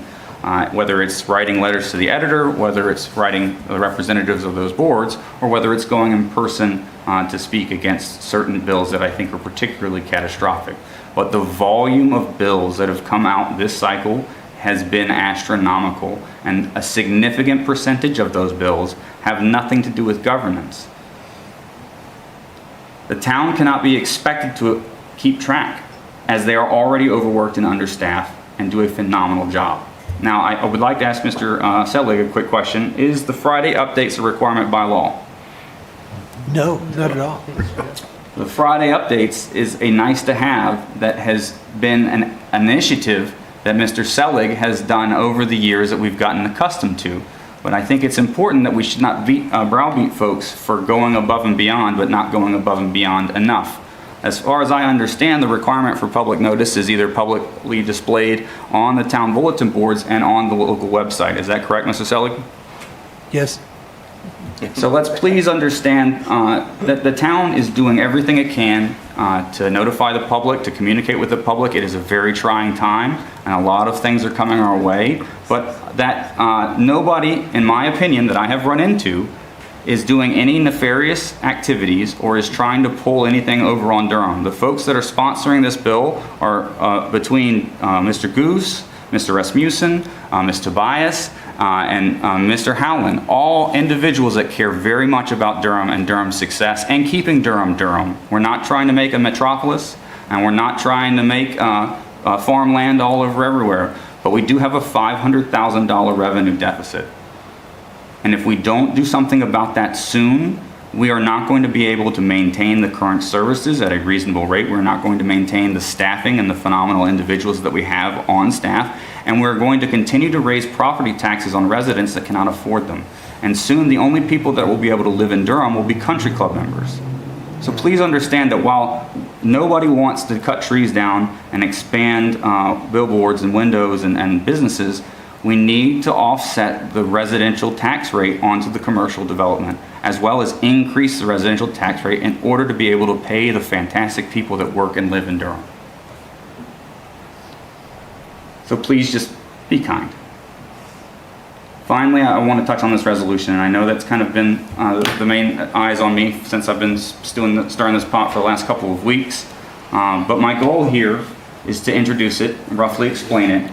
I am not expecting a vote tonight. I would request that this be added as an agenda item for new business and be voted on the next meeting. And the key points here before I quickly read through this and give up my time is that I am not arguing that we should forbid federal, state, or local law enforcement from apprehending criminals. I have no love for criminals. Criminals bring no positive value, and I have no care to protect those that harm their neighbors outside of the legal and constitutional requirements. We must recognize that it is not just undocumented humans that they are intimidating and assaulting. They are going after residents and green card holders and citizens. There has been multiple cases that they have injured, detained, or even deported U.S. citizens. I don't want to make effort to make Durham Police or Town of Durham break the law. My concern is upholding the law, even to those that enforce it. I fully trust Chief Kelly and his crew. They have a phenomenal restraint, a great heart, and a good understanding of community policing. They just recently passed their CALIA assessment, which is not something that's easy, in addition to the fact that only 5% of law enforcement officers or organizations within the country even get accredited. Same thing with Sheriff Moan and her team. I have talked with her multiple times, and she is a competent, caring individual. It's the state and the federal stage that puts me on edge. State and federal agents forcing their way into our communities and enacting violence on our residents is not an unprecedented thing. It just happened last year in May. It is not unreasonable or unfathomable to expect that ICE or that state agents are going to be requested and not be accepted and show up anyway. What do we do when that happens? I swore an oath to the Constitution of the United States as a United States Marine. That oath does not expire. I also more recently swore an oath to the New Hampshire State Constitution. I did not swear an oath to the governor. I did not swear an oath to the Democratic Party or the Republican Party, not to the series of reactive and cruel laws that continue to be passed and conquered at the expense of solving real problems like the housing crisis, like our lack of healthcare employees and doctors, like a lack of teachers, our property tax bills that continue to increase, our energy problem, and our very real and tangible impacts of worsening climate change. Instead, we need to ban trans folks from bathrooms, and we need to tell local municipalities that they can't control their own districts. All right. I say all that to read this and shut up and be done. So in this resolution, the national government has invoked the Aliens Enemies Act of 1798, a wartime executive power during peacetime. The invocation of the Alien Enemies Act on 15 March under the pretense of an invasion of gang members of the Triandagra. However, the enforcement has targeted thousands of individuals with no ties to this criminal organization. National enforcement of immigration laws has executed well beyond its mandate and has intimidated, detained, injured, and deported both legal and lawful residents and United States citizens, as well as deporting individuals under false pretenses. Whereas the state of New Hampshire has entered into a memoranda of agreement with the Immigration and Customs Enforcement Agency dated 25 April 2025, despite documented mistakes of detaining, injuring, and deporting both legal lawful residents and United States citizens. And whereas the New Hampshire state legislators have made false claims about illegal immigrants within the University of New Hampshire system, identifying both the university and by extension Durham as a target for political antics. And whereas all human beings within the country and the state are afforded inalienable due process protections under the 4th, 5th, 6th, 8th, 9th, and 14th Amendments of the United States Constitution, and protections under the New Hampshire Constitution in Articles 1, 2, 15, and 19. And whereas the right to habeas corpus is guaranteed in Article 1, Section 9 of the United States Constitution and Article 91 of New Hampshire's Constitution. Whereas an administrative warrant from a federal agency or a state agency that is not signed by a sitting judicial judge does not bypass the 4th, 5th, 6th Amendment protections. And whereas over the past several months, the administration has lost hundreds of immigration court cases due to errors or violation of constitutional protections. And whereas this administration is trying to nationalize the police and use local law enforcement officers to assist in illegal and unconstitutional arrests and removals at uncompensated expense of our local taxpayers, while simultaneously cutting state and federal aid for other essential services. Whereas, unlike traditional mutual aid agreements, local police do not receive aid from government organizations working to deport individuals, and special detail is a routine practice of police departments for which Durham has an existing billing process. And whereas a similar motion passed at Newcastle's town meeting on May 13, 2025. Whereas Durham Police and University of New Hampshire Police have a legal obligation and a moral imperative to protect Durham from criminals who violate the law as they pose a threat to safety, stability, and prosperity to Durham and her residents. And whereas immigration law, though it does have some criminal components, whole and lard is not adjudicated by criminal law, it is adjudicated in civil law. And whereas the town of Durham has a duty and obligation to respect and protect the rights of all residents. I don't think I should read the last part there, but because we haven't approved it yet, but that is the crux of my resolution. I have cited all of my sources with the exact information that you can challenge me on within the comments and within the email, and that concludes my portion of the brief. Thank you. Administrator Sally? I just would note as an add-on, Curtis, Council Register came to talk to me last week about this initiative, which I really appreciated. And I mentioned it might be helpful to share a copy of it with our legal counsel, Joe McKittrick, who helps us with police matters, to see whether he could offer some language that would accomplish the goals outlined, but not conflict with state statute. And so Attorney McKittrick is taking a look at it. He had some challenges opening the document that I sent to him on Friday. But I've sent him your updated version today. Okay. And so I'm waiting to hear what he has to say. So I'll keep you up to date. Thank you. And will it also say that we could bring this up at the next meeting? It'll likely be on the agenda. Thank you, Chairman. Okay. Will it be new business tonight? I mean, will we have more discussion? We have quite a few things to finish tonight, so, and we just got this tonight, so I think in fairness to all of us to read it and perhaps make some comments of any sort. In that case, I wonder whether at our next meeting we could invite Chief Kelly or someone from the Durham Police Department to just be here to answer questions that may come up. Okay. That'd be great. I would point out, we're still grappling with this at the county level because they are incarcerating people that are being picked up for violations. And we are, as we as a delegation, I'm on the Criminal Justice Committee, we are asking for answers on what is going on because we still haven't got that clear either. So perhaps there may be some additions as well to this resolution based on what you said. I'll try to bring in a report for what's actually happening. Otherwise, you're paying for the process that we're opposing. Okay, so I just want to note that did receive some concerning news from the Durham Police Department this afternoon. If you remember, several years ago, students at the school district were meeting at night in secluded areas and fighting, like a fight club type of a thing. No, really, and there was a very serious altercation that took place in the Milne Sanctuary, and one of the young men involved almost died. It was very dangerous. And so based on that, we actually cleared a lot of the undergrowth in the Mill Sanctuary so you could see in there more easily from Mill Pond Road to help with safety. But we've learned that there may be an effort on the part of high school students in the region, not just Oyster River, to organize some type of a fight club where kids are kind of going out between 11 a.m. and 2 a.m. and they're meeting in rural areas to fight with a plan to fight. And apparently the Little River Park in Lee is one such location. So Durham Police have been following up on this and have notified the relevant school superintendents. And so there's an effort now to run this down and find out what's happening. Sounds like something from The Outsiders. Yeah. I don't know what that is. So that's No, they had this in the high school. I had, and when my son was in school, they had a fight club that used to meet over by the pond. Until a young man was badly injured, and right. It was. We should say West Side Story. Is that more appropriate? Oh, thank you. Thank you very much.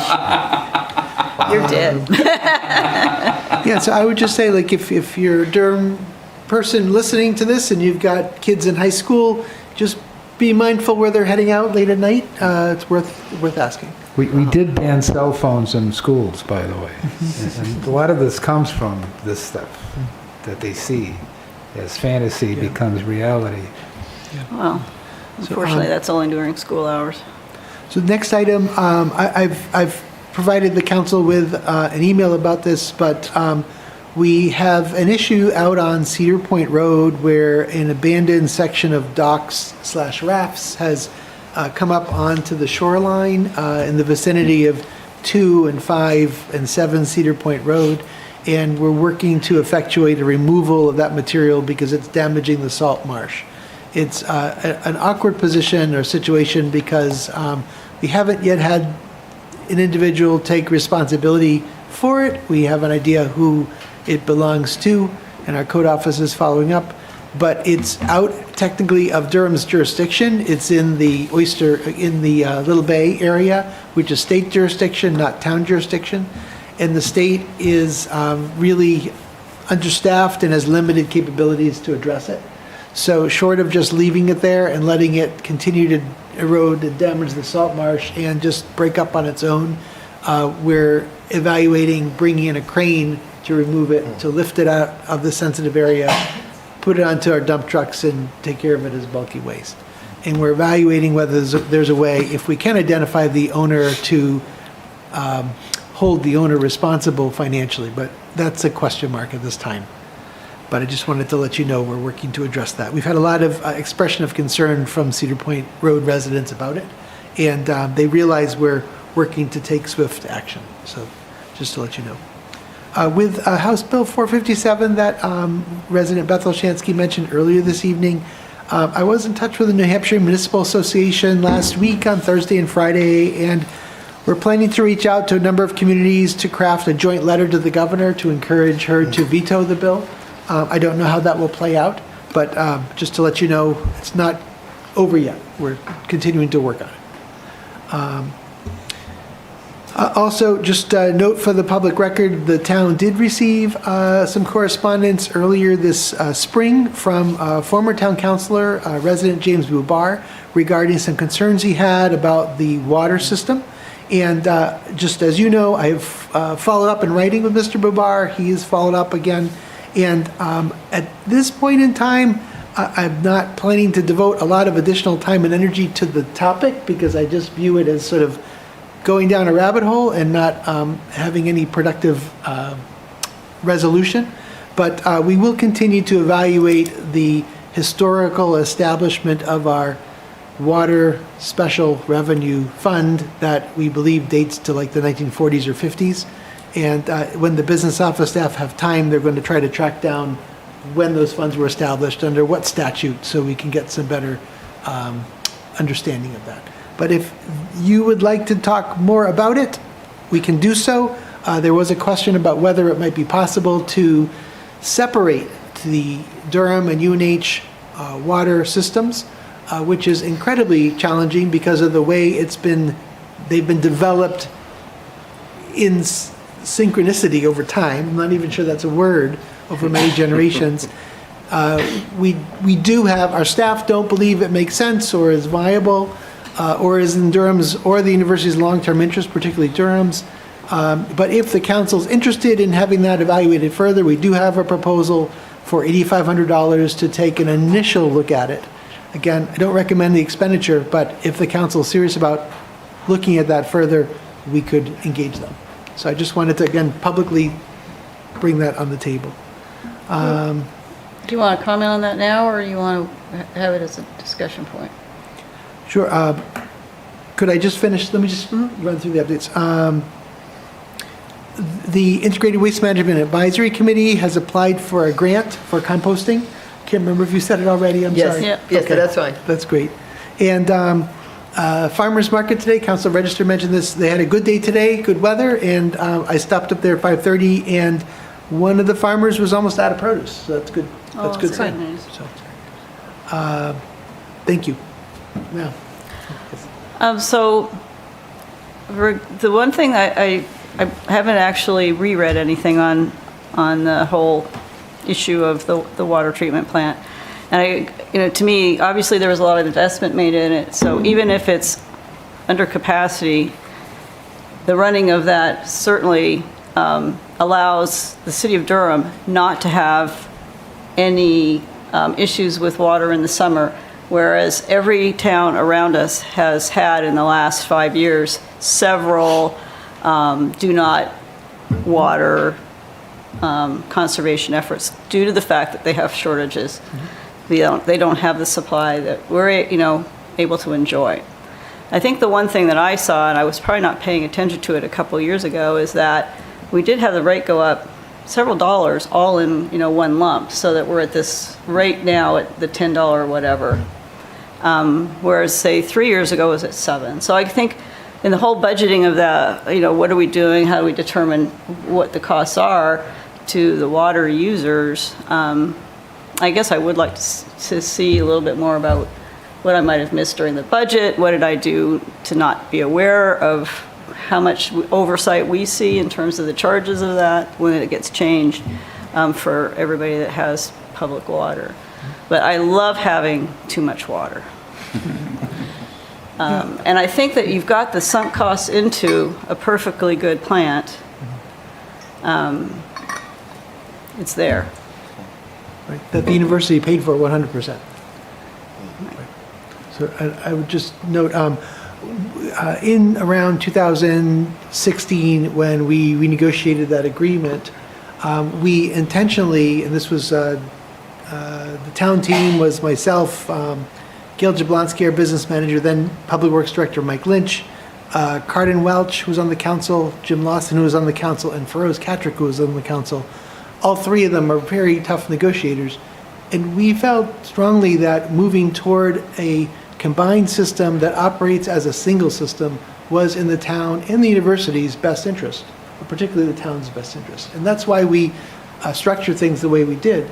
And one of the things that we knew at the time was that the rates for Durham residents would increase.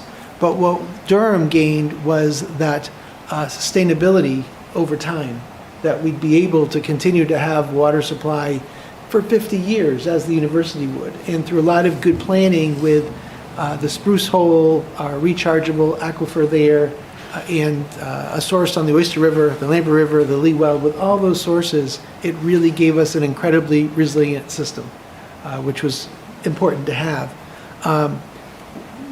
We actually phased in the way in which the operation of the system would be apportioned. Prior to that agreement, the town paid basically for its part of the system, which was the Lee Well, and the university paid for its part of the system, which was the plant. But the plant needed to be rebuilt, and as part of that conversation, UNH agreed to spend $20 million approximately for the plant, all on their own, and Durham agreed to contribute toward the operation of not only the plant, but the system as a whole. And UNH actually absorbed some of Durham's operating costs. We phased that in over 3 years, but then unfortunately we ran into COVID, and during there's a 3-year average that takes place in terms of the apportionment between Durham and UNH of the system.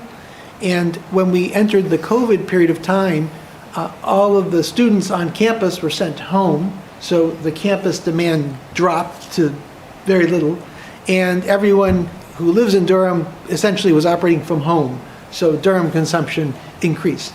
And over that 2-year period of COVID, that had a material impact on the cost share. Now, we're now moving out beyond that, so we're hopeful it will equalize a little bit, but and shift back toward the prior format. But the reality is now there are fewer staff at the University of New Hampshire, there are fewer students at UNH, and the staff that are at UNH are not in residence 5 days a week. They're now telecommuting, and they're on campus maybe 2 days a week.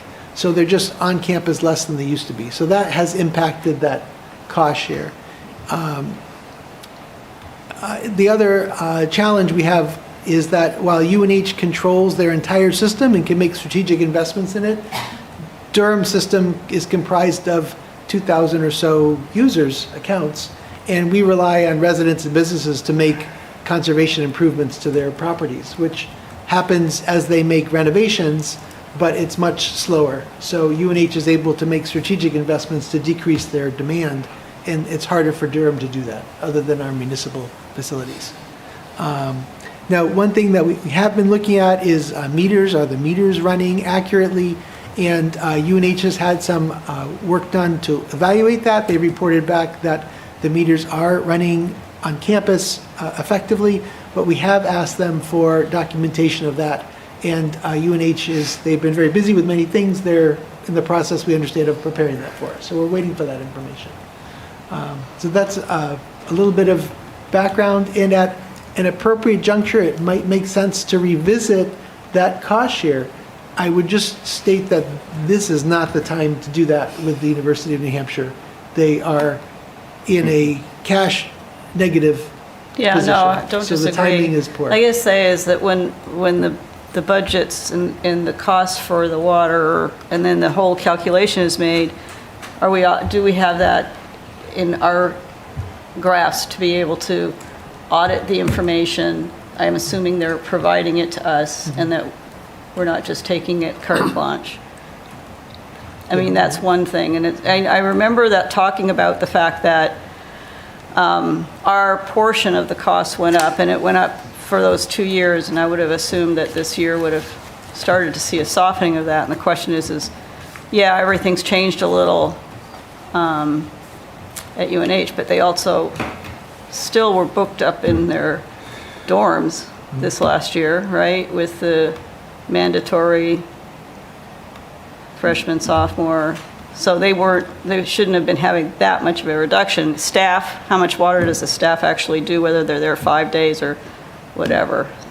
It's not going to be the significant impact. It's the housing portion, I would assume, that would be most of that impact. But maybe watering the lawns. Yeah, and I would say those are great questions as we move into the budget season, because we'll have all that, and there'll be a chance for Public Works to gather that kind of data to have available for us. I haven't read the last back and forth to know what other issues there might be. So, but anyway, that was Plus, just my thoughts. there's new demand from Lee in the Market Basket Complex. So that will And it help seemed like some of that should help as well. in terms of keeping our rates lower and still having capacity. Right. Right. And that went into effect this last year. A portion. Well, maybe 2 years ago, but the Market Basket is coming on now. So Right. that will increase the demand, but that'll increase the demand on the Durham portion of the system, which, on a positive note, it's more ratepayers to pay the cost. On a negative note, the higher Durham's demand is relative to UNH, the more the cost share shifts to Durham. So it's something. But we're to also look at. charging Lee for that. We should be getting something back for that, right? Because We Lee do. is actually charged more. We charge an extra 15%, which goes into a designated fund, which then we'll use for the long-term capital maintenance of that system. But maybe that should be going back to the people that are on the Durham public water instead. So it goes into a town of Durham reserve, which Durham will use to maintain the long part of the system. So it does protect Durham users. That's the intent. Maybe. We'll watch for it at budget time. Yeah. Anyway, that's it on that topic. All right. I Councilor just want to Berners. mention one thing. Friday morning, when the Speaker of the Minnesota House and her husband were shot and killed, and another couple was wounded, the New Hampshire legislature was notified to stay out of the public. And they had repeated warnings like that. It really brought back my PTSD to think that in this country that would happen. And I was in touch with the police and Todd and others. It was unlikely, but the fact that we had to go on, they didn't want us to go to rallies. They took all of our addresses off the website in Concord. And it was a pretty harrowing. It's been relieved now because they caught the guy, and apparently they know the whole plot.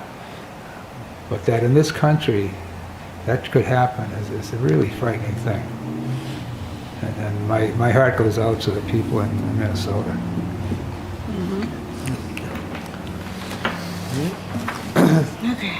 So we have the next agenda item is a continued discussion, possible adoption of the town council goals. And I guess the way we may do is, let's perhaps have a brief open discussion, and then we'll perhaps make a motion to accept these. As way of a discussion, I might just start off by saying that with the reduction in the number of goals, do we still want to put in the priorities of medium, low, and high, and or do these come off at this point where the goals are relatively even? We have a total of 7 goals. So and I know you were interested in goals from the first place, so if you'd like to say something about that. Certainly. I think if we use ranked choice voting, the math, then I think we keep the prioritization. If we leave it subjective to the individuals, I don't know that we're going to get anywhere if we're putting high on every single one of the priorities. The purpose that I saw for the prioritizations was to simplify it down to the easiest reasonable level so that the administrator can make preemptive reallocations as required without having to bring it fully to the council each time for draft. And that would hopefully be more justifiable and easier to negotiate during the budget season than us going line by line. However, if it is not utilized in a way that is meaningful to the administrator and his departments, I don't know that it is necessary. Would you like to comment? I concur. Would anybody else like to comment about priorities? I realize that some of these are not of equal value, but it does feel like, having spent this much time on our goals, to then have goals that we don't feel are high priorities on the list seems awkward. I mean, it seems like they worked on them to the point of just choosing the ones that we thought were outstanding. Although I wouldn't necessarily agree that they're all equally outstanding, but if we've chosen, if we've, trimmed it down and stuck with the ones we think are important, it feels funny to say that some of them are not important. And I guess my other thing would be, if the priority list need to be of value to Todd, and if it doesn't, if he feels like he's taking on all of these equally, then maybe we don't need to change the priorities. I don't know. Anybody else have a comment? Well, then I would like to.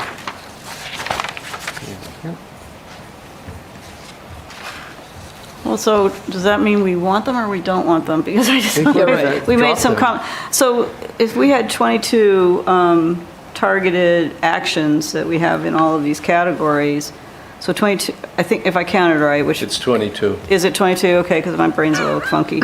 And the 14 of them are right now are coded as high.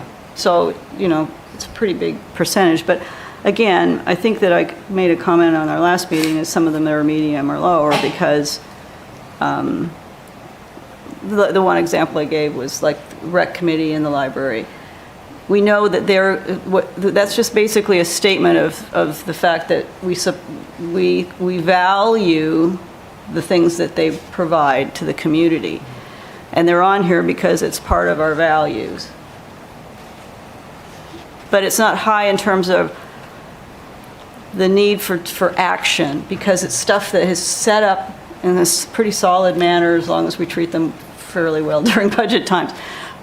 But a high is, to me, downtown, safety of our community. So those are high, whereas other ones are medium or low, and I don't think that is a problem in most of the ones that are sitting there, because it's either something's already ongoing with it, therefore doesn't need a lot of attention, but we want to show that it's important to us. But it doesn't have to be high. That's why I thought it was okay to have that distribution. The question is whether the distribution is right with the way it is now, or if we would end up fighting over one being medium versus low, or low should go to medium. I'm not sure the value. But I think right now it looks pretty good. Well, I'll make a motion then that the Durham Town Council hereby adopt the goals as presented without the priorities listed after each of the goals. I second. Did you say you second? That's correct. Okay. Is there further discussion about these goals? Yes, Councilor Brown. I honestly think they're too tight, but I don't want to get into that. Does this council recognize that we have the only governance structure of its kind in the state? No. Okay, we have a town administrator. Most towns have town managers. I believe Derry has. Yeah, there's other has the same. Derry. Derry's a little different too. But you don't have an over-the-transom objective in here. Any of us that have been a CEO know that you can make your list of things you want to do and it's all neatly and planned. And you come into work and there's a note saying the pipe broke down in the sewerage plant. How they handled it. Or that there's a shooting someplace, or there's a fist fight. Those are the times when Todd is really tested and really shows the judgment and the demeanor to deal with it. And it's not going to show up here. And I'm just concerned that we've made this so tight that we're not accounting for the atmosphere he lives in. He has little control over any of these things. And so because I came up with this system in the first place about 11 years ago. I just want to say that I'll vote for it because I think he needs something, but I caution us not to tighten down too much because he's going to have to react to what's going on in the world just like the rest of us. And if it's not in his goal sheet, he shouldn't be criticized for that. Yeah. End of lecture. Thank you. The other thing I don't see here, and we talked about early on, was who's responsible for each of these? Because it's not clear that Todd necessarily owns things that are that boards or commissions or committees are actually responsible for. And I don't see those listed, and maybe that's not important, but, that's it. This doesn't become a list for evaluating Todd's performance, because Todd's not responsible for all the items that are on the list. Agreed. Concur. I view this as a list we're evaluating ourselves. Yes. Yes. Just let's remember that.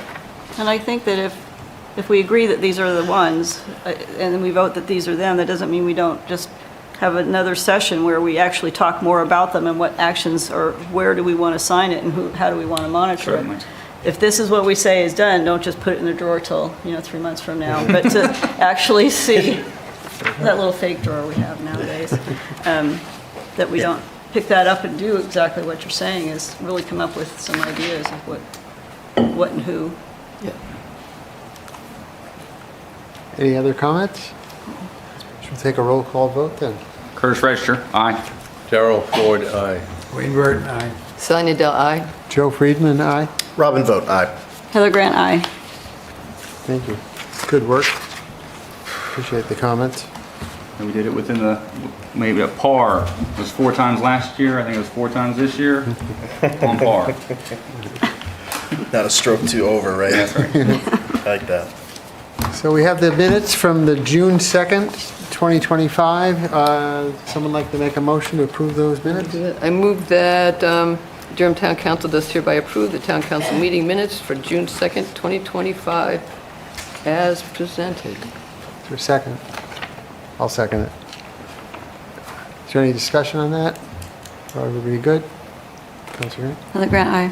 I'll abstain. And you have to give a reason, which you Was weren't not here. present for the meeting. Joe Friedman, aye. Sally Nadell, aye. Wayne Burton, aye. I'll abstain also. I was with Robin. Curtis Register, aye. Okay, and I think that's enough to pass. 1, 2, 3, 4, 5. Yes, I think.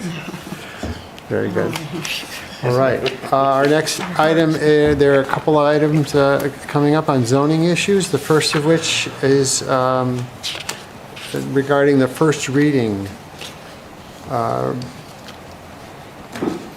where we're permitting by right multi-unit residential. And again, maybe we will have a first discussion before a motion is made. Does anybody want to talk about any of the items in here? Any thoughts on this first reading? It's not approving it, it's part of the process for approval, though.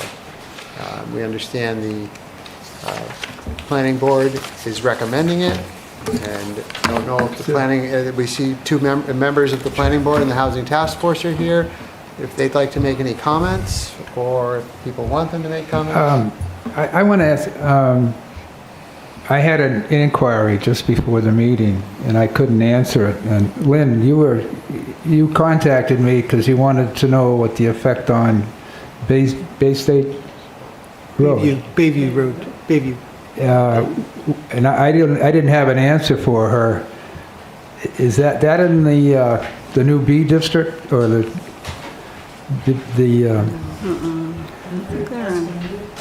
No. is it appropriate? I couldn't answer the question, so I thought. Here comes somebody that can. Yes. What was the question on Bayview Road? Bayview Road is I think that was the question you asked me, Lynn. And I couldn't answer it, and I felt short. Do you want me to speak? She No. should probably, do you want her to ask her question? It's not a public hearing, though. It's not, I'm just, you're here, and you asked me the question, and I was going to try to answer it, and I can't. So, well, we have all these people in the room that know what they're doing, and I thought maybe okay. Paul Rasmussen, Planning Board. So Bayview Road, along 108, where Bayview Road comes out, it's in Courthouse District. The rest of it's in the RA. So what this would do, by allowing multi-unit in the Courthouse District, it is potentially possible that the house, that property right there at the corner, which is currently, I guess, I know it's student housing, I think they have 10 units. It was the Gottschneider's old They have like office. 10 parking spaces, so some, Where the parking issue was before they got resolved? right. Yes. That could potentially be redeveloped into, But the rest of Bayview Road? rest of going- Bayview Road is RA, so it would be RA. untouched by this. And what's being touched is already. Mike, If I- What you're saying, where it touches, the change is already built out with multi-unit, isn't it? Already? I don't, yeah, I mean, that is, if there's as many people in there as I believe it is, then whether it's multi-unit or a lodging house, it's something, it's in that. It's not single family. That idea there, Yeah, it's not yeah. single family. Right? I'm not sure that my question was fair. This has the footprints, it's hard to read them now. Oh, those right there. Yeah. Let me go show. Yeah, she may not be able to If she, see. maybe Joe? she could. You want to? Yes. You want to invite her to the podium? Yeah. You may come to the you may come to the mic if you'd like to. Like to clarify.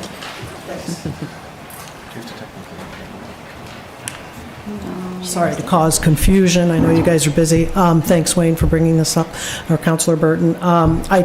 Just to be clear, I contacted you earlier to just let you know that several of the residents on Bayview Road and also some of the other areas that are adjacent to the courtyard, Churchill, and courtyard and Churchill primarily, are concerned about the zoning proposals for making multi-use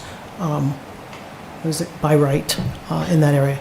It wasn't so much a question as a comment, and I just wanted to give you that as awareness. The question that I had, though, was about procedure and what was going to go on next. I mean, you guys live this constantly, God bless you.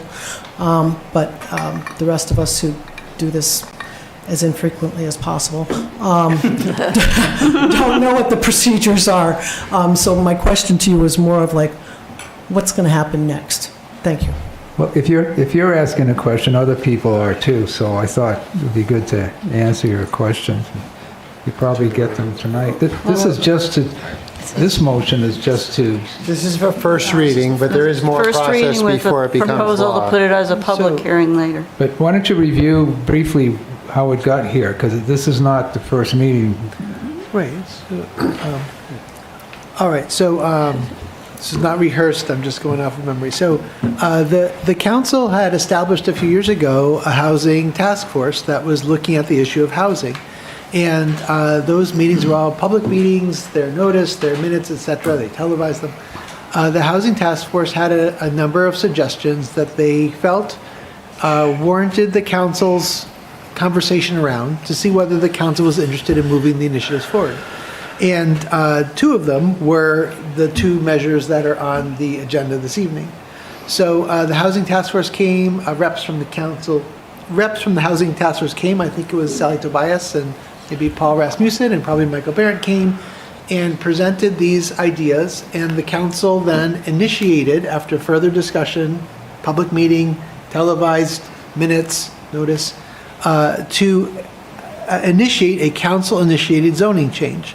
So as part of that council-initiated zoning change process, these two measures in particular were forwarded to the planning board. That's the next step in the process, for the planning board to discuss, then to schedule a public hearing around. The planning board collected feedback and then closed the hearing, deliberated, and then made a recommendation to the council. That recommendation has now come back to the council to formally kick off the council's ordinance-making process. And so if the council is satisfied with the feedback the planning board has provided and is open to moving these initiatives forward to receive more public feedback at a public hearing in the future that the council will set, the council will discuss these two measures again, will discuss whether they want to move them forward, and if so, we'll pass them on first reading and then schedule a public hearing, I believe, for July 7th. And then on July 7th, the public would have a chance to come for the second time and provide feedback again at a public hearing. The council would then take that in. When the public hearing is exhausted, the council would close the hearing and discuss it amongst themselves, and then decide if they want to move if they want to pass the initiative and adopt it as our new zoning, or reject it, or amend it in some way. The council would be able to make what's called a non-substantive amendment without further action of the planning board, but if the council made what would be determined to be a substantive amendment, then the entire measure would be referred back to the planning board for another set of public hearings, and that process would repeat. It would then come back to the council for a first reading and ultimately adoption. So I hear residents expressing concern that things are happening quickly without sufficient public notice, but with all due respect, all of this is taking place in the full light of day over many, many months with numerous opportunities for public feedback and engagement. It may be that the public hasn't been paying attention to these initiatives until now, but again, there's every effort made to notify the public. In terms of the Friday updates, we work so hard to provide good information on what's happening in town, but we are busy. I am busy. Michael Barron is busy. Karen Edwards is busy. We're pulling the Friday updates together like on a shoestring amidst many other competing priorities. And on Friday, I had like 4 other things I had hoped to get in the Friday updates that I just didn't have time to do because I needed to get to my nephew's high school graduation in Guilford. And I had to send and get going. So, we're really all trying, as Councilor Register said, be kind, we're all trying. And I'll just note as well, I just bristle at this notion that there's this nefariousness going on and people are rushing to judgment. That's just not happening. I think we were talking about these measures in 2024. Yeah. And here we are now almost midway through 2025. This is happening at like molasses speed. And clearly there are optics on what's happening because, as Resident Joshua Meyerowitz noted, people who are trying to take away local control are able to carefully watch exactly what Durham's doing, because we're doing it all publicly, and make changes at the state level. Well, that's testament to the fact we're operating in the light of day. And because there's been so much momentum in Concord on these housing issues, I've tried to take a leadership role to protect Durham's interests, and I've pulled together key decision makers who I think have important ideas, experience in Durham, understand how these ordinances work, to come up with ideas that don't constitute a public meeting, because I'm not a public board. I don't have the majority of any public board there. But once we have an idea we think makes sense, we're bringing it to the Durham Planning Board to have the Planning Board introduce it and talk about it in a public session.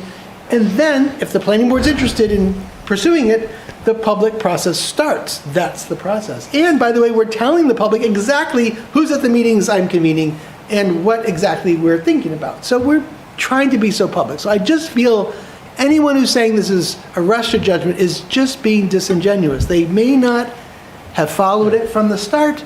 They may not agree with the outcome. They may not necessarily see a housing need, etc. I had to say that because it's history. Lynn in no way did any of that. No. Administrator, thank you so much for answering the question. I was honestly asking a question about process. I didn't even hear the comments up front that we're talking to you all about because I came in late. About nefarious activity, at the Durham level anyway, I suspect at the state level, that's a whole different discussion. But I really did just have a process discussion, and I want to just apologize if you think that if any way I was trying to... No, not you. He's just venting above and beyond. I get it, but I just wanted you to know that, that was not my intent. The public just really doesn't... I mean, you guys, like I said, you live this stuff, and It's hard to keep track. And so we really don't know what's going It's on. And complicated. it started here, it went to the planning board, it comes back, it swings, it dances, it moves. That's right. Okay. And Lynn called earlier today, and I had Michael Barrett call her back because I couldn't get to Lynn. And the other thing, I just note, we had a complaint from Mr. Weyerowitz that the planning board minutes weren't being done on time. I'll just state again very publicly, we struggle mightily to find minute takers. It is not easy. And we find good people and we give them a little flexibility. And so we, at the planning board, the minutes have been a little bit late. We apologize. We're working with the minute taker to find a way to help her get something to us more quickly. And so it may be an early draft set that comes now within the 5 days, but we're trying, but there's no effort to be nefarious. We're trying so hard with limited.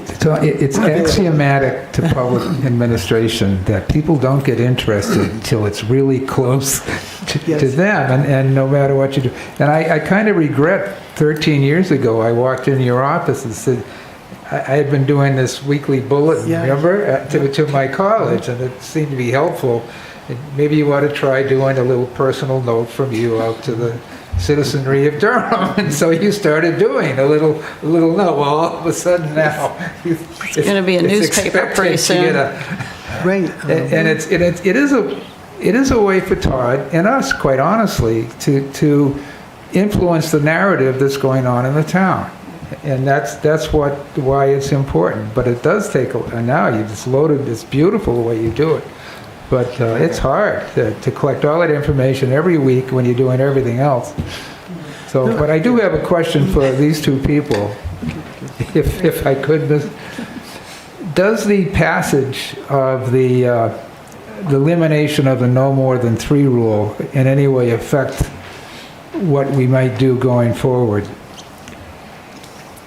Are we talking about this particular amendment for 14A, or are you talking about something else? No, I'm talking about the proposal, the zoning proposal. That's what we're talking about. The making residents multi-unit. I'm just asking the question, I mean, in the worst case scenario, do we have to send it back and say what's going to, if we have unlimited tenants in the building, does that in any way affect this proposal?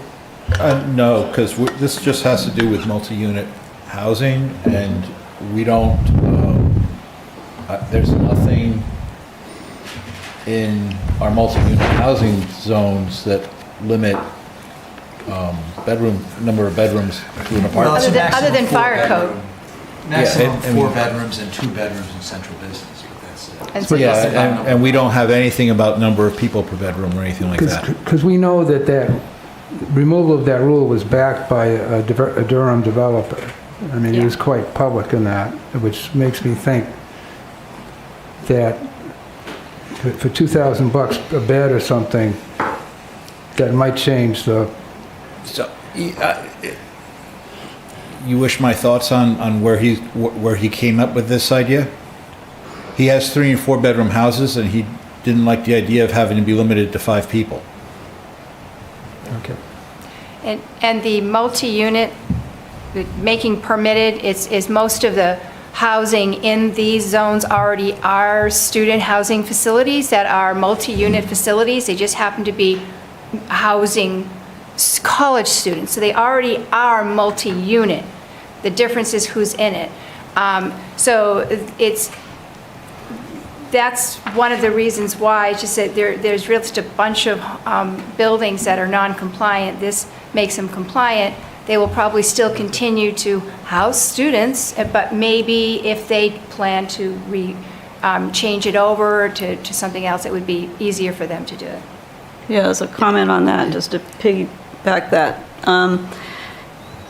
When you're looking at the, like you said, the multi-unit in those areas, right now, if a property owner has a building that's in disrepair, maybe they want to invest in a new building, whatever. Right now, they can't. If they put in they wanted to put in a multi-unit building, every one of these zones only allows that for seniors.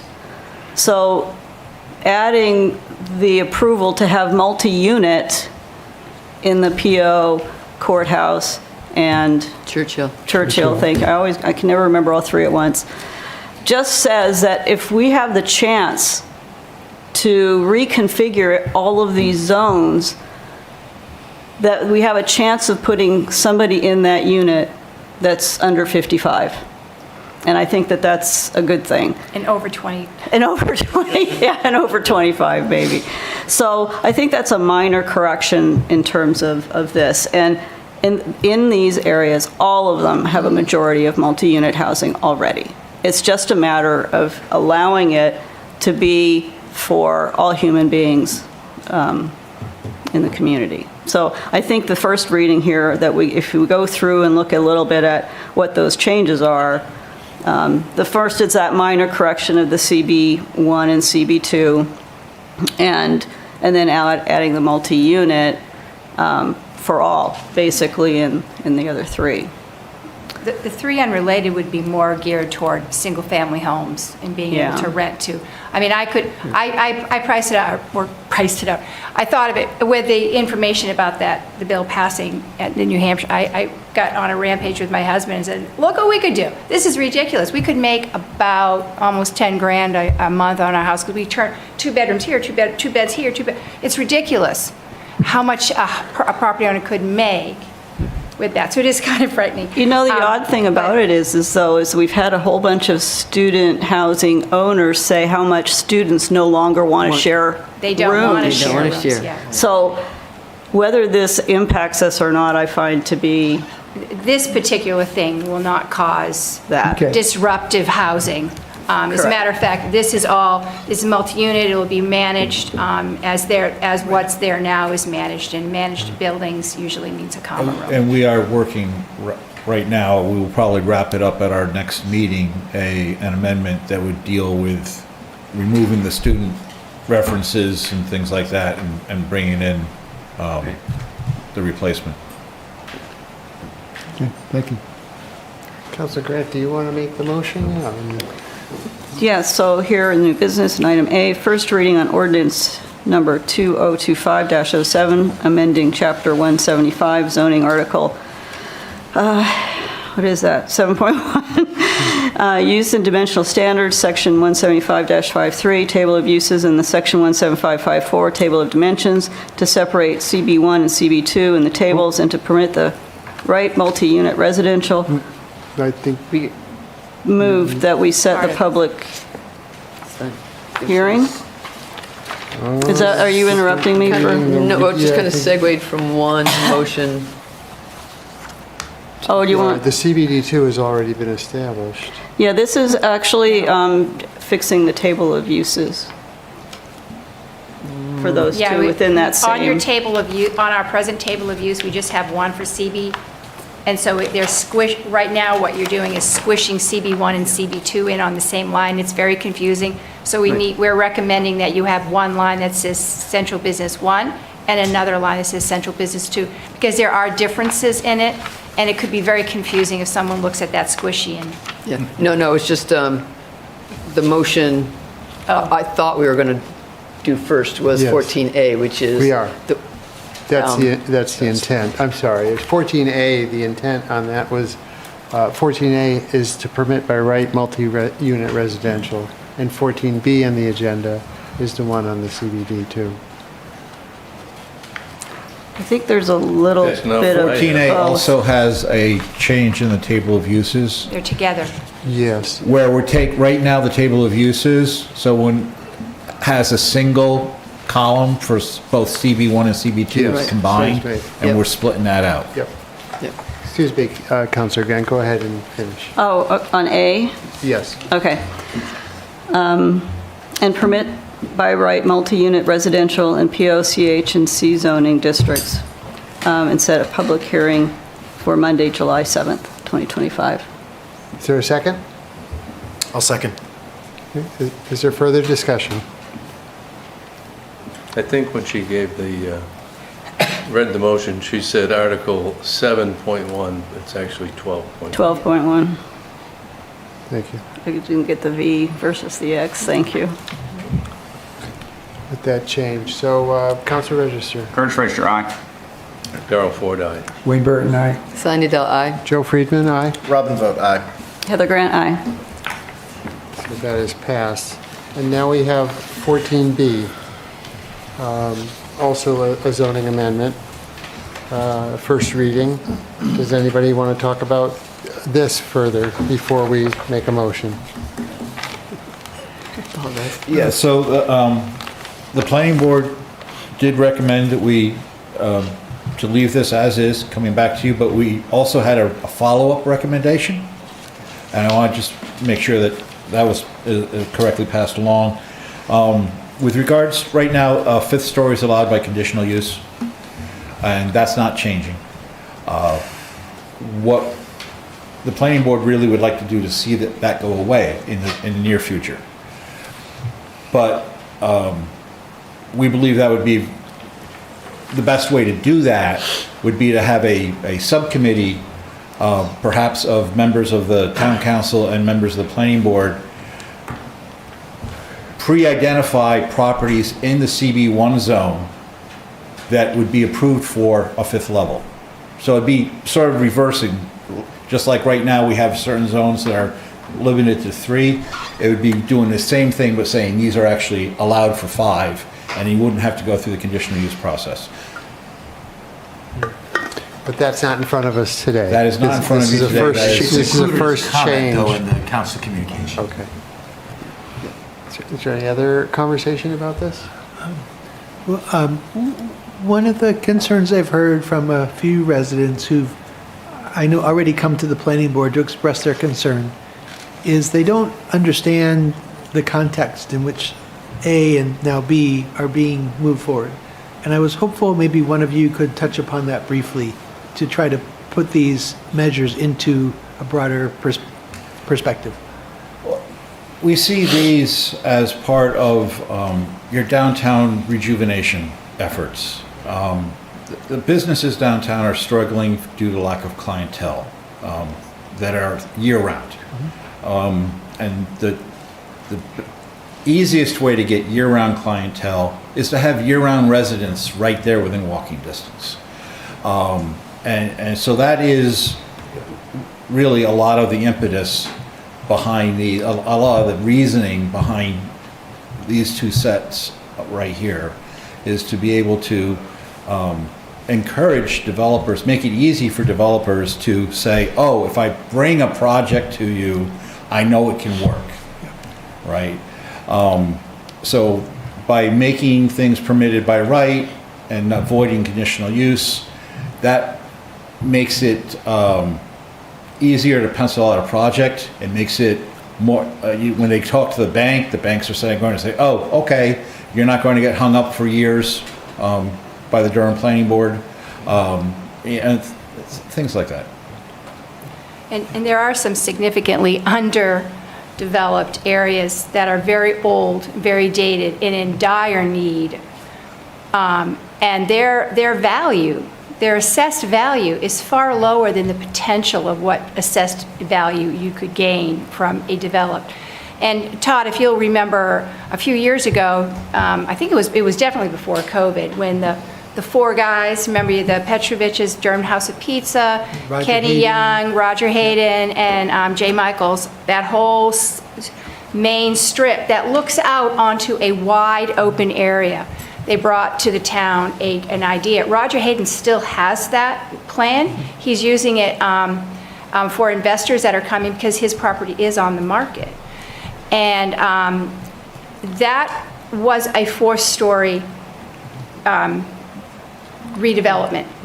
And they presented it to the town, and the town poo-pooed it because you can't do 4 stories, you have to keep it at 3.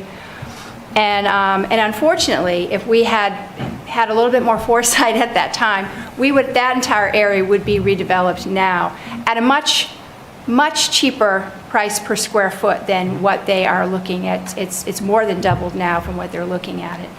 And it's just much more cost prohibitive. But this change would allow those properties, and down Jenkins Court, it's the same situation. Those properties will become more valuable on the sales market and will then be able to create more quality commercial space that is easier to rent and create housing for whomever is going to be living in it. But it will all be managed. Do you want to make a motion then? Yes, move the first reading of the ordinance 2025-08, amending Chapter 175 zoning article 12, thank you, base zoning district, section 175-42, central business district, and article 12.1, use of dimensional standards, section 175-54, table of dimensions to eliminate the 3-story limit at CB1 zoning district and to change the standard for commercial to 5-story buildings in CB1's district from requiring 2 floors to requiring only 1 floor. The public hearing shall be, proposal that we do have the public hearing set for Monday, July 7th. I'll second that motion. Is there any further discussion on that? Okay, Council Register? Courage Register, aye.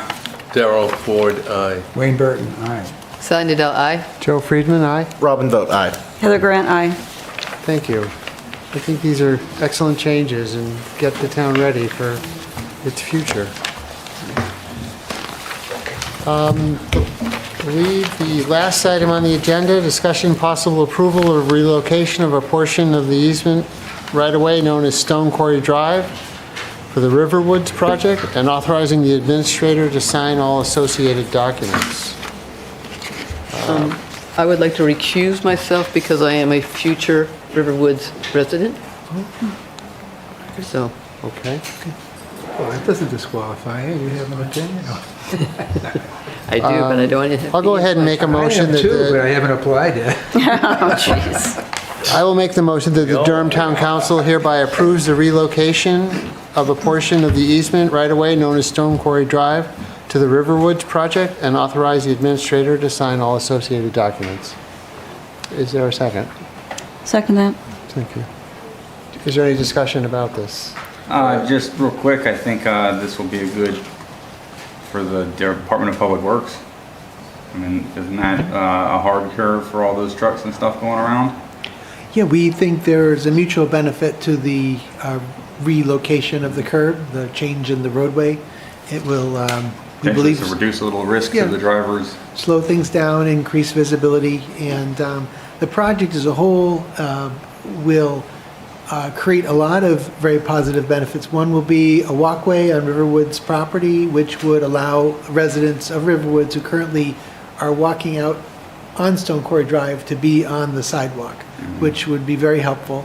The project, that's right. The project also will provide additional parking. So right now, for peak events and staff shift changes, There's inadequate parking, so we have a lot of staff or residents who are parking out on Stone Quarry Drive, and the new parking will allow those cars to get off of Stone Quarry Drive. And at some times, the parking is such that we have cars on both sides of the road, we have pedestrians walking in the road, and then we have our dump trucks moving up and down the road. And it's just not ideal.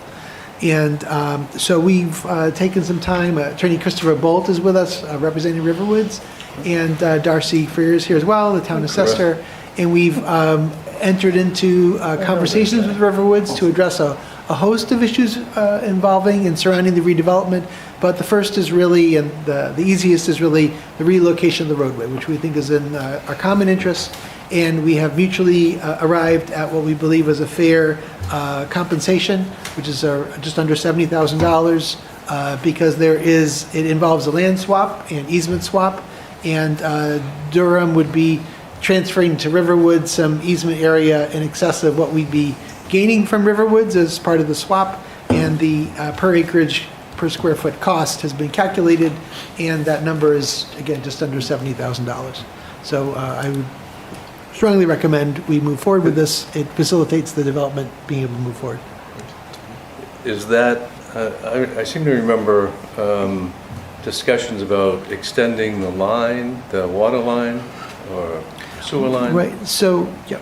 So we've had a number of conversations about several issues. And one is that Riverwoods is going to need to extend the water and sewer lines further down Stone Quarry Drive to service the new facility that they're going to build.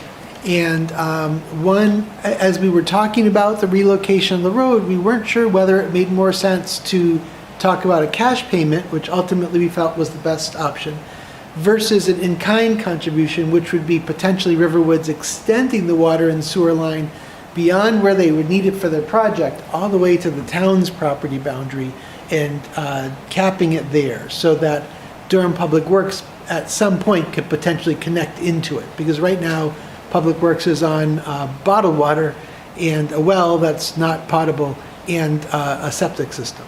But although that line might be extended in the soft shoulder, quote unquote soft shoulder, none of us have done geotechnical work on whether there's ledge through that area on Stone Quarry Drive. And so, Hence the name. Yeah, so we felt that to eliminate that uncertainty, the cash payment was the best route.